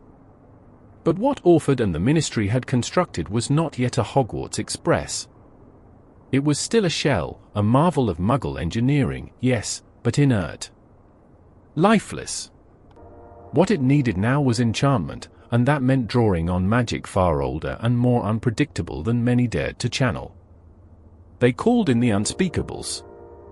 Not even Wintle knew the full names of the men and women who arrived that June under cover of night, shrouded in robes of storm-cloud grey. The head of the team was a tall, androgynous figure with silver-threaded gloves and no visible wand. They carried a black scroll tube and spoke only once, "Where is the heart?" It was Orford who led them to the boiler. The enchantment would require 3 full nights, conducted under the solstice moon. It was a rite lost to time, revived only through fragmented records kept deep in the Department of Mysteries.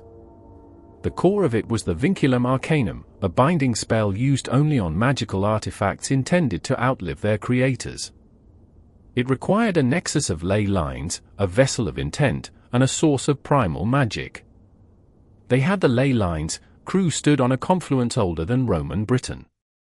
They had the vessel, the train itself, a thing forged from iron, fire, and intention. But the primal magic?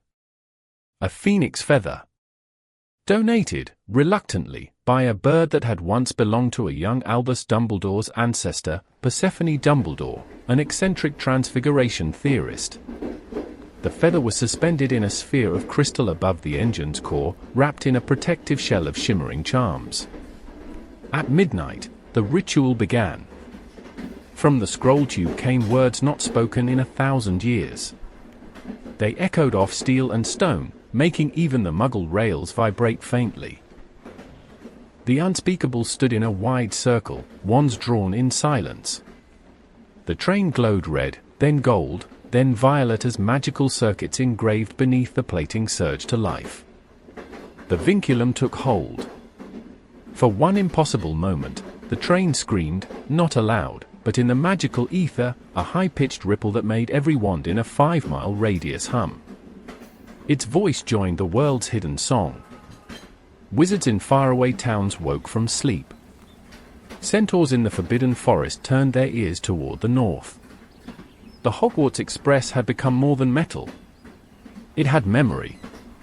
But the enchantments were not purely functional. Orford and her team laced the train with spells for comfort and protection. The carriages bore expansion charms and self-cleaning hexes. Enchanted trolleys stocked with sweets would refill with a flick of the conductor's wand. Windows showed not just the outside but also illusions of fine weather, even during storms.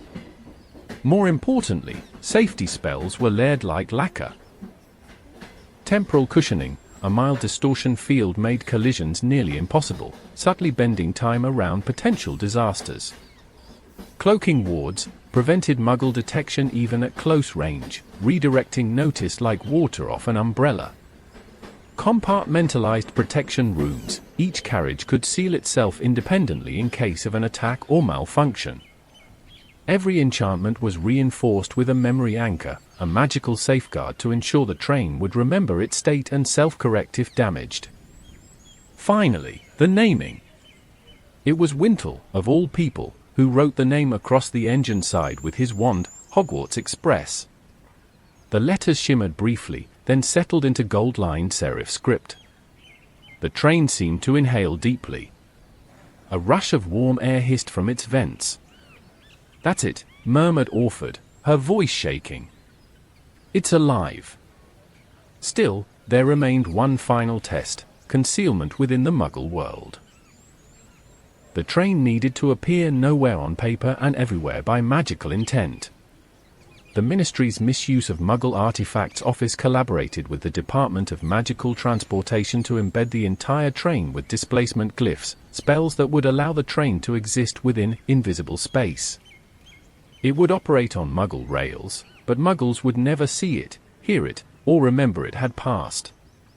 The greatest triumph, though, came from Orford herself, the platform convergence charm. Inspired by her extensive research into spatial magic, Orford created the spell that would make platform 9 3/4 viable. It was not simply a platform, it was a liminal gateway, a magical crease between Muggle and wizarding realities. The wall at King's Cross became the scene. Crossing through with intent would fold the world slightly, slipping the traveler between the folds like a letter in an envelope. To test it, Orford herself sprinted into the wall between platforms 9 and 10 one rainy morning in late July. She disappeared. Wintle nearly fainted. Then she reappeared seconds later, smiling and soaked with magical condensation. "It works," she said. And it did. By August, the train was ready.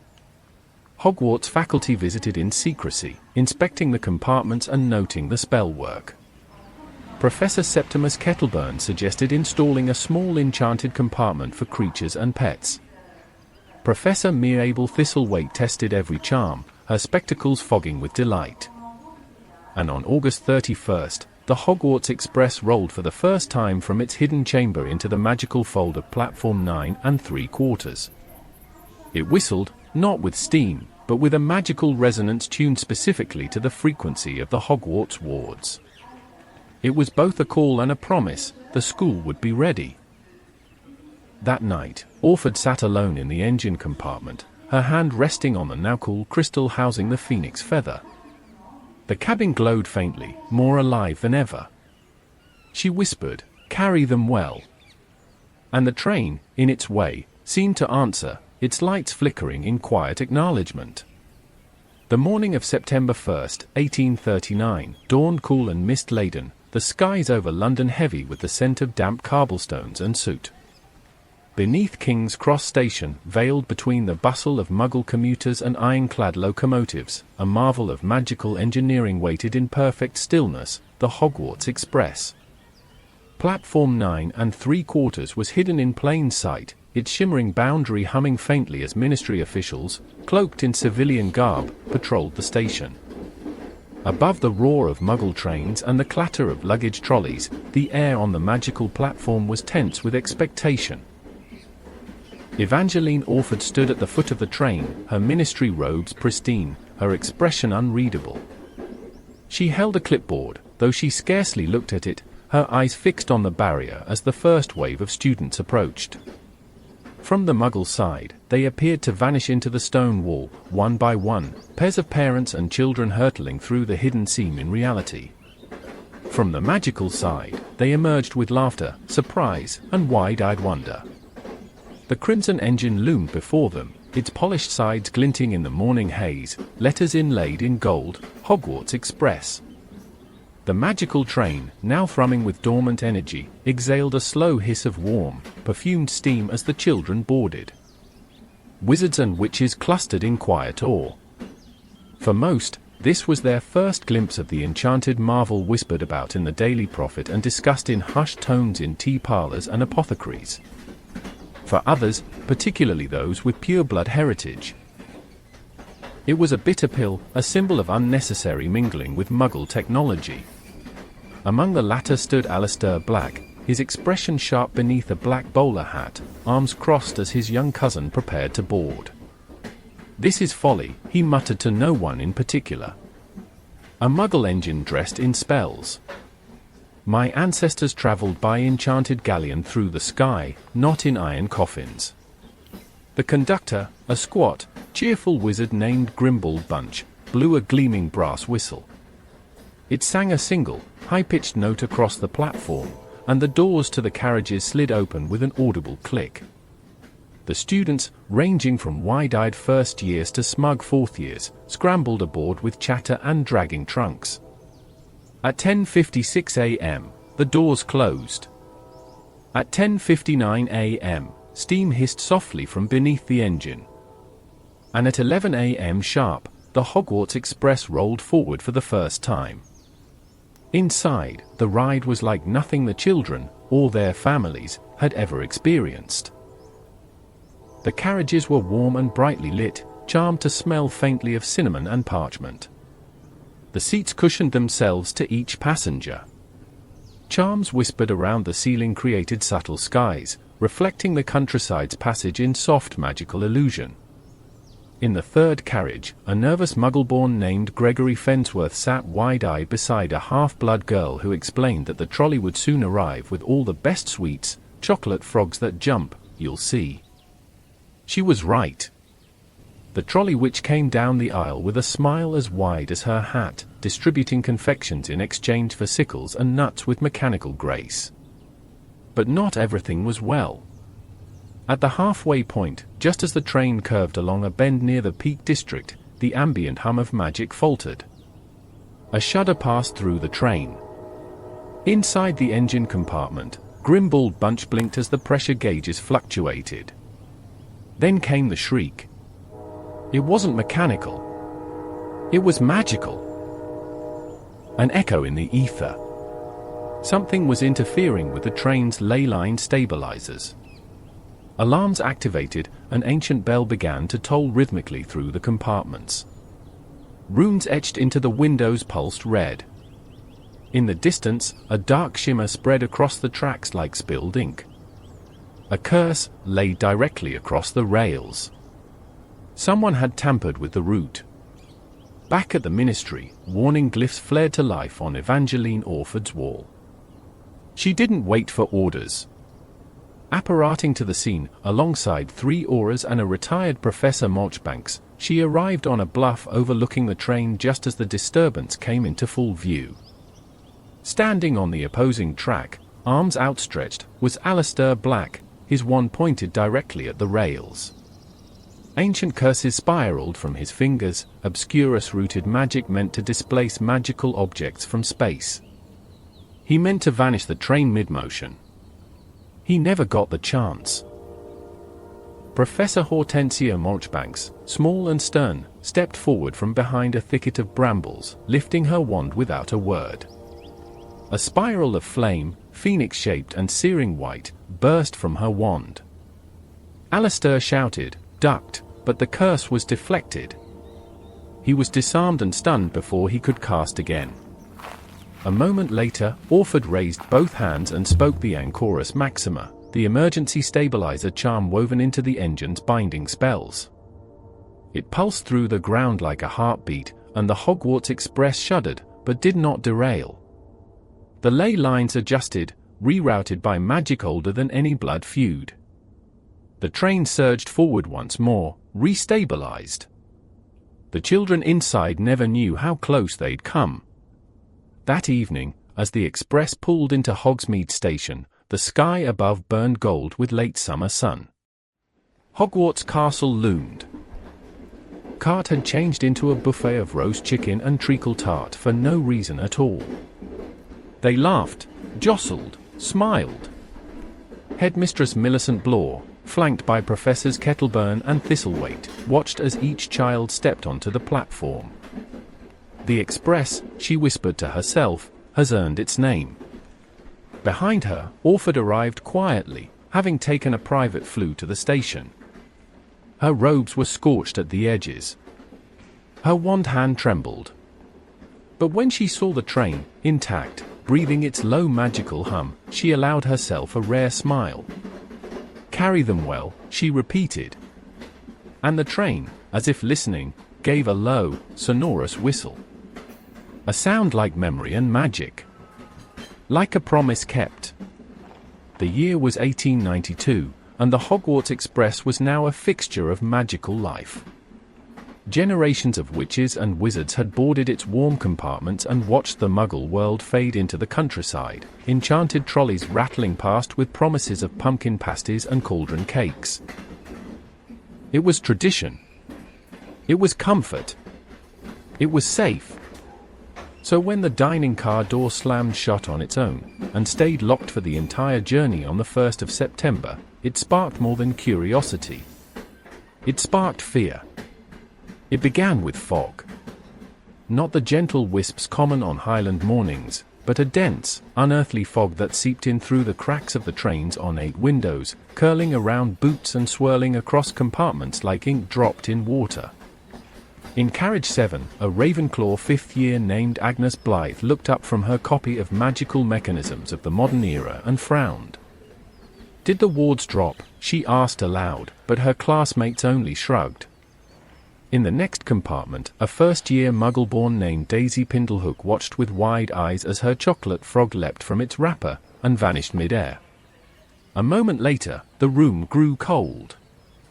Very cold. Conductor Grimble Bunch, now older, heavier, and with eyebrows like runaway broom bristles, sat in the engine cabin sipping tea. When the lanterns in the dining car flickered, he stood, scowling, and took up his wand. "Not again," he muttered. "Not you." He trudged down the corridor toward the dining car, his boots echoing in the strangely quiet passage. The windows along the corridor shimmered with condensation despite the dry weather outside. He reached the ornate double doors of the dining carriage and knocked twice. Nothing. He tried the handle. It didn't budge. With a sigh, he pointed his wand and muttered, "Alahomora." Still nothing. Then a voice drifted from within, whispery, off-key, and distinctly cheerful. "Tickets, please. All aboard, don't forget the dining car delights, oh, sticky tarts and treacle fright." Bunch froze. He recognized the voice. "Thaddeus?" he called. A groan of iron answered him, followed by the slow creak of hinges, ancient, aching, unwilling. The doors opened. Inside, the dining car had changed. The usual warm mahogany tables and red velvet booths were replaced by long banquet tables covered in cobwebbed platters of long-rotted food. Silverware floated in the air, spinning gently. Candles hovered over each table, flames burning blue. And at the far end of the car, standing tall in spectral grey, was a ghostly figure in a tattered conductor's uniform. Thaddeus Thimble. He was pale, thin, and shimmered faintly. His mustache curled like a question mark. His conductor's cap sat slightly askew, and one ghostly hand clutched an old puncher, worn from centuries of phantom use. "Ah," Thaddeus said, smiling. "A guest?" Thaddeus Thimble had been the original assistant conductor of the Hogwarts Express, a cheerful, obsessive man who had insisted on checking every single ticket personally, even when the number of students grew to several hundred. He had died on board the Express in 1857 during a freak magical lightning storm over Loch Shiel, struck while protecting a group of second years from a ruptured containment rune. He had died a hero. But unlike most, Thaddeus had not moved on. He had refused to disembark. For years after his death, he'd been absent. Until now. "Thaddeus, this is not the time," Grimble said, stepping into the eerie car, wand at the ready. "You're frightening the students." Thaddeus tilted his translucent head. "But the train, she remembers me. She called me back." "She didn't," Grimble said gently. "You came of your own."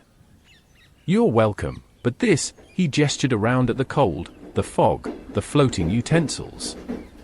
"This is no way to announce yourself." A pause. Then Thaddeus blinked. "I thought it would be festive." The train gave a sudden lurch. In carriage 3, a Gryffindor 4th year named Elias Merriweather spilled pumpkin juice all over his robes and yelled, "Oi!" "What was that?" Agnes Blythe, always ready, stood. Spectral displacement, she murmured.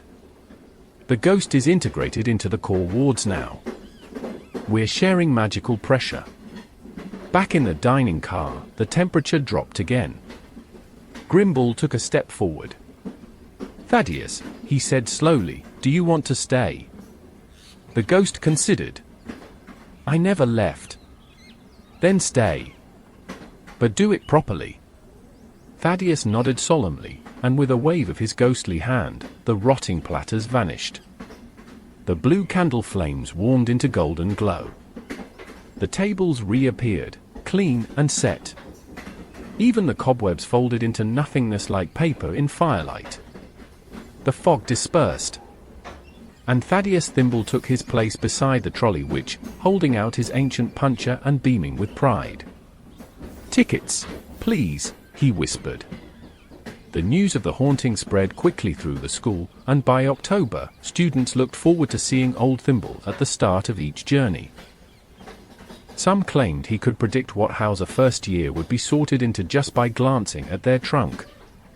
Others said he whispered advice, avoid the third-floor corridor this term, or shared stories of the train's hidden compartments. Professor Marchbanks returned to inspect the magical integration and declared, with a sniff, well, as long as he's helpful. The ministry considered removing him but ultimately ruled that so long as he causes no spectral disruptions or emotional trauma, he could remain as honorary conductor emeritus. Thaddeus Thimble's presence became part of Hogwarts lore. He never left the train, not even during the summer months. Some said he spent those days polishing spectral railings or whispering jokes into the firebox, keeping the magic alive. And every September 1st, when the lanterns flickered just before departure, a faint, familiar voice would echo down the carriages. All aboard, the Hogwarts Express. The autumn of 1942 arrived with an unnatural stillness in the wizarding world. Far beyond the protective charms of Hogwarts and the invisible rails of the Hogwarts Express, shadows lengthened. Across Europe, Grindel's name was no longer spoken with fear, it was spoken with reverence by his followers and dread by the rest. Wizarding families whispered of disappearances, betrayals, and alignments once thought impossible. In Britain, the ministry walked a tightrope. Officially, it denounced Grindel. Unofficially, it feared provoking him. Yet through it all, one constant remained: the Hogwarts Express continued to run. It was not without risk. The train, once a marvel of innocence and exploration, had become a target. Not by Grindel directly, but by sympathizers within the Isles, radical pureblood supremacists and disillusioned magical theorists who believed Hogwarts should only educate the worthy. They viewed the train as a symbol of inclusivity. The great crimson equalizer that carried Muggleborns and purebloods alike in the same carriages, with the same sweets, and the same warm steam drifting from its enchanted chimney. So they plotted. They cursed sections of track. They released Confundus-charmed manticores onto the lines near Inverness. They tried, repeatedly, to disrupt the journey. But the express endured. Thanks to the work of unsung heroes. One such hero was a fourth-year Hufflepuff named Elias Dawlish, half-blood son of a Muggle mechanic and a Ravenclaw curse-breaker. Quiet, bookish, and awkward, Elias had an unusual affinity for wards, especially magical patterns based on Muggle circuitry, something he'd studied obsessively from his father's engineering journals. On September 1, 1942, Elias was seated in carriage 8 when the train jolted to a halt in the Cairngorms, far earlier than it should have. The lights flickered. Windows fogged. Something was wrong. Outside, grey shadows coalesced along the tree line. Not creatures, but humans, hooded, wand-bearing, and cloaked in the black sigils of Grindel's ideology. The train's protective wards held, but barely. The attackers weren't trying to board. They were casting anchoring hexes, binding the train to the earth, draining it of its speed and protection like sap from a tree. Inside, panic spread. Everyone back from the windows, shouted a prefect. Wands appeared. Younger students huddled under seats. The trolley witch, older now, face-pinched with fear, pressed her palm against the dining car's hidden compartment, activating a defensive shield that flickered blue across the windows. Elias Dawlish, heart-pounding, ignored the chaos. He dropped to the floor, opened his enchanted toolkit, and pried open a small brass panel beneath his seat, the emergency rune manifold. It was supposed to be accessed only by ministry personnel. But Elias had studied the diagrams. He knew the magical logic of the Hogwarts Express. While outside hexes cracked the outer shell of the train's charmwork, he reached inside the manifold and laid his hand across the core glyph, Repulsio Magnus. It had been dormant for decades, an emergency failsafe designed to eject magical interference using a pulse of compressed magical force. He whispered, "Sir, get Ignis." The glyph flared. A burst of invisible energy exploded outward from the train, invisible but ferocious. The hex lines cracked. The attackers stumbled. Their cloaking charms disintegrated. One dropped their wand. Another disapparated mid-fall. Inside, the lights returned. The train began to move again.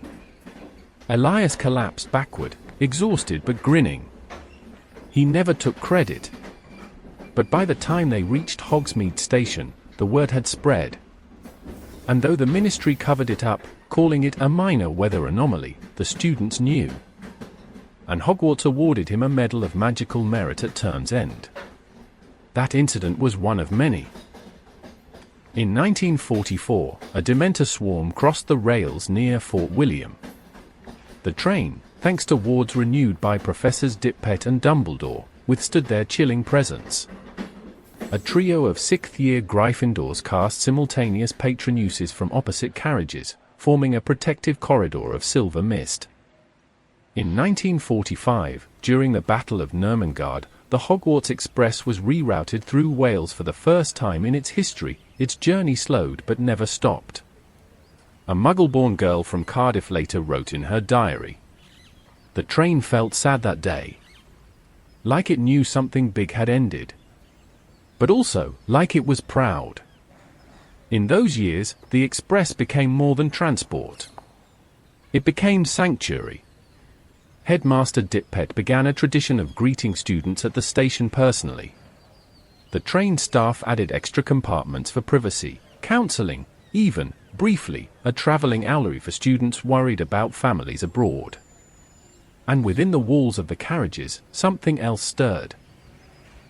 A consciousness? Perhaps it was the cumulative effect of years of protective enchantments, or the presence of so many powerful emotions, fear, hope, laughter, loss, but the Hogwarts Express developed a quiet sentience. It adjusted the temperature if a child was crying, shifted windows to show more peaceful landscapes. On rare occasions, it would subtly extend the journey by a few minutes, as if giving a nervous first year more time to prepare. No spell caused this. It simply happened. A testament to the magic of place, memory, and purpose. By the end of the war, the Express had earned a new nickname among students: the Red Sanctuary. In a world that had torn itself apart with ideology, blood, and betrayal, it remained a steel promise winding through moors and hills: you are not alone. You are going home. And the train never forgot. The station was noisier than usual. King's Cross, ever humming with Muggle chaos, seemed especially frantic on the morning of September 1st, 1991. Children shouted. Trolleys rattled. Steam hissed from iron beasts bound for far more ordinary destinations. The Great Hall buzzed with mundane movement, but not on platform 9 3/4. There, behind the concealed stone barrier, an ancient presence stirred. The Hogwarts Express, crimson and gleaming, waited with ageless patience. The train had, over the years, acquired the weight and warmth of identity, was more than bolts and enchantments. She remembered voices, feet pounding down corridors, the weight of trunks filled with spellbooks and secrets. She remembered the war. She remembered fire. But today, she felt something different. Something unfamiliar. A presence like a spark, barely restrained. Trembling magic, pure and raw, walked through the barrier and onto her platform. A boy, thin, pale, clad in oversized muggle clothes, dragging a trunk far too large for his frame. The train noticed him the way a tree might notice lightning approaching, drawn, uneasy, alert. Harry Potter. She didn't know his name, not yet. But she recognized what he carried. The boy looked around in awe, his green eyes wide with wonder. Behind him, a red-haired boy shouted something to his mother, and a moment later, a whole crowd of Weasley spilled onto the platform like warmth and chaos in human form. Harry watched them, tentative, hesitant. The train watched him. It had seen orphaned children before. Seen the lonely, the proud, the terrified. But never one like this, scarred in ways deeper than the lightning bolt on his forehead. She could feel it. The echo of curses not entirely faded. A lingering darkness pressed into his very bones. When he stepped into the corridor of carriage 5, the temperature adjusted by 1/2 degree. Subtle, just enough to ease the tension from his shoulders. Not magic cast, but magic remembered, a gift the train had learned to give. He walked slowly, staring at the polished wood, the enchanted windows, the compartment doors with golden handles. Behind him, the Weasley twins chattered. A girl with bushy brown hair asked if the trolley carried ginger newts. Somewhere, Thaddeus Thimble passed through a wall humming a cauldron full of hot, strong love.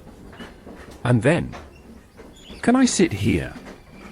A red-haired boy, freckled and awkward, stood at Harry's compartment door. Harry hesitated.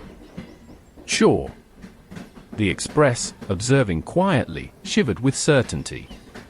This mattered. As the train pulled away from the station, the gentle chug of her enchanted engine echoing through brick and mist, the journey began. Not just for the children, but for something far larger. The world shifted slightly on its axis. Inside the compartment, Harry and Ron Weasley fell into easy conversation. The train listened. They spoke of chocolate frogs and famous witches' cards. They compared hand-me-down robes and spellbooks, marveling at the unknown. When Hermione Granger entered later, eyes bright and voice quick, the train noted the rhythm change. Like a new harmony added to an old song. She was the kind of child who asked questions of the windows, who tried to trace the enchantments in the ceiling paneling. When Neville Longbottom wandered in, asking about a lost toad, the train offered a faint magical nudge, guiding him toward kindness, pushing their paths closer. It had done this for decades. Gently. Unseen. As the train crossed into Scotland, winding past locks and over enchanted viaducts, the Express allowed itself a rare indulgence. It remembered. It remembered James Potter and Sirius Black, laughing in carriage 9. It remembered Lily Evans, reading aloud to a nervous first year beside her. It remembered Severus Snape, silent and fuming, staring out a window at clouds that mirrored his heart. It remembered Albus Dumbledore, once just a professor, sitting briefly in the front engine on a cold December night, his breath steaming with quiet thoughts. And now, here was Harry, a legacy child, a prophecy in motion. But still, just a boy, eating his first cauldron cake, laughing at a spell gone wrong, staring out the window in wonder. As dusk approached, the towers of Hogwarts crested the northern hills. The train whistled, not the usual note, but a softer tone, tuned precisely to the heart of the ancient wards guarding the castle. It was a greeting. A signal. Prepare. He is coming. Inside, the students leaned toward the windows, eyes wide. The express slowed as it neared Hogsmeade Station. Lanterns lit themselves.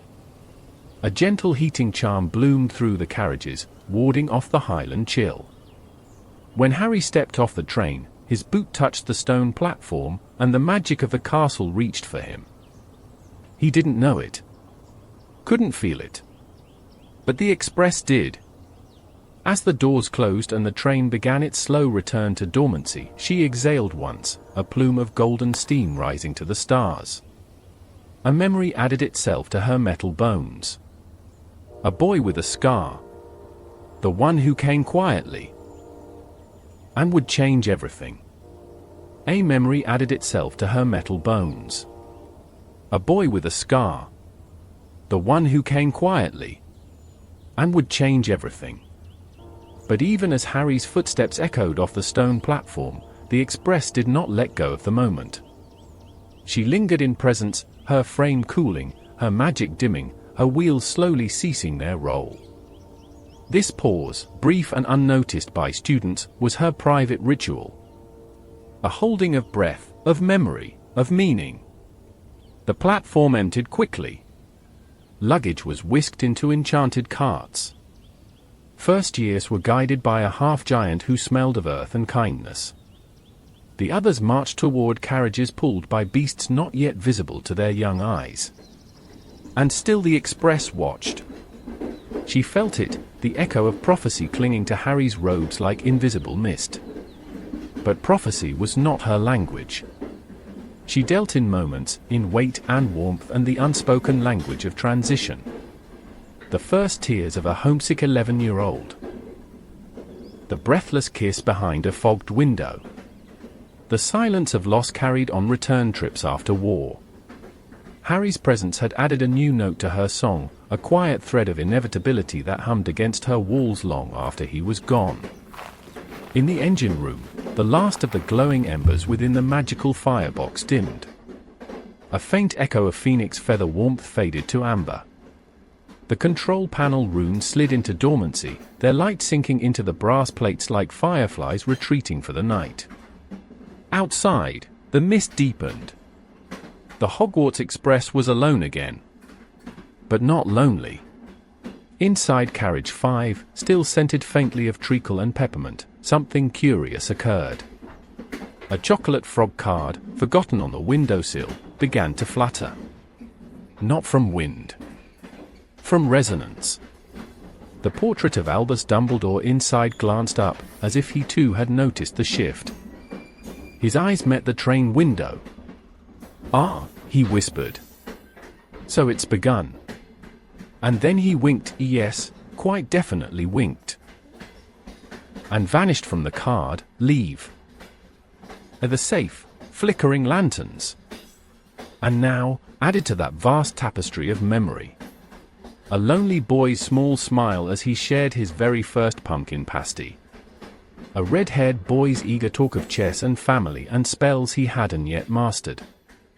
A girl's curious eyes cataloguing magic with awe and longing. A soft-spoken child who'd lost a toad and found, instead, connection.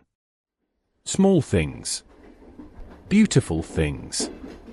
That was how legends began. By midnight, the Express had tucked herself away in her hidden siding, miles beyond Hogsmeade, wrapped in fog and memory. Her tracks shimmered faintly, cooled by enchantment, encircled by wards so old their runes had grown into the trees. She slept. But not deeply. In her slumber, she dreamed. Of red steam and golden light. Of children laughing. Of a boy with a scar. And of the moment, inevitable and immense, when she would carry him again. Years from now. Wounded. Changed. But returning. She would carry him to battle. She would carry him to hope. She would carry them all. Because that was her promise. Her purpose. The Hogwarts Express did not just carry students. She carried generations. She carried the future. It had been 1 year since the Battle of Hogwarts. The castle had been rebuilt. The Forbidden Forest had healed. The Ministry had purged itself of corruption, slowly, painfully. But the scars remained. And yet, on the 1st of September, 1999, Platform 9 3/4 once again thrummed with life. The Hogwarts Express stood waiting, her paint freshly polished, her brass fittings glinting beneath morning sun. She whistled once, softly, like a sigh, and opened her doors. She was ready. Children swarmed the platform, some laughing, others weeping, some wide-eyed and clinging to parents' hands. New names. New houses. New fears. But the rhythm was familiar. Some, though, were not new. Among the crowd walked Professor Minerva McGonagall, clad in emerald green, her expression stern but softened by a rare smile. She paused at the train's engine, one hand brushing against its warm metal as though greeting an old friend. "You're still here," she whispered. The train gave a low hum in response. She turned as a voice rang out. "You're talking to it too, then?" Luna Lovegood, dreamy-eyed and now working with the Department of Magical Creatures, approached, a satchel of scrolls on one shoulder and a pair of charmed spectacles perched atop her head. "I believe it's semi-conscious," Luna said calmly, peering into the chimney with interest. "There are traces of ancient ley-bound runes I've never seen elsewhere. I think it runs on a combination of phoenix memory and ambient childlike wonder." McGonagall raised an eyebrow. "I was just saying hello." "Ah. Well. It remembers you." A special ceremony had been organized for this particular ride. The Ministry, eager to honor the centennial-plus legacy of the Hogwarts Express, had invited veterans, professors, and magical historians for a commemorative departure. Journalists milled about, snapping pictures. A plaque was unveiled on the platform's stone wall. "Steel and Memory, the Hogwarts Express, in honor of every journey, every child, and every future it carried." As the speeches began, the train herself remained silent, dignified. But within her core, something stirred, old magic vibrating like a heartbeat. She remembered. She remembered the cries of children in the 1940s. The laughter of pranksters in the 70s. The silence of fear in the early 90s. The sudden weight of absence when beloved names stopped appearing each September. She remembered Fred Weasley. She remembered Colin Creevey. She remembered Remus Lupin, once slouched in carriage 6, hand gripping a cane of silver-bound yew. And yet, she also remembered recovery. Neville Longbottom, now a professor, entered her compartments with confident strides. He sat in carriage 2, where he once cowered from Slytherins, and smiled at a nervous first year who couldn't stop asking questions. Hermione Granger boarded alongside Ron, now parents. Their daughter, Rose, peered out a window as the train gave a faint shudder of recognition. Even Harry Potter, quiet and weary, appeared at the edge of the platform. He didn't board. Not this year. But he placed a hand on the steel edge of the engine, eyes distant. He didn't speak aloud. He didn't have to. The train heard him all the same. Inside, the dining car had been restored to its original splendor, with gilded menus and floating lanterns. Thaddeus Thimble, ever faithful, appeared once to check compartments before fading back into the ether. The trolley witch sang quietly as she arranged her sweets. "I remember you all," she whispered. "You grew up here." As the whistle blew for departure, the Hogwarts Express began to move, not just with steam, but with purpose.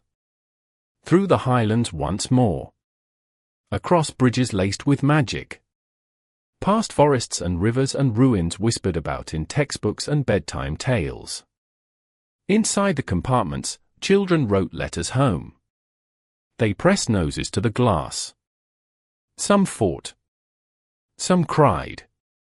Some fell in love before the train reached Hogsmeade. And the express absorbed it all. In her dreams that night, the train recalled everything. Evangeline Orford's hands in soot and parchment. The shouts of ministry officials debating tradition. The first click of wheels on enchanted rails. The fear of war. The joy of reunions. She dreamed of flames and frost, of flying letters and quiet revelations. She dreamed of every face. Every year. And when dawn rose again, she knew. She would keep dreaming. Because that was her gift.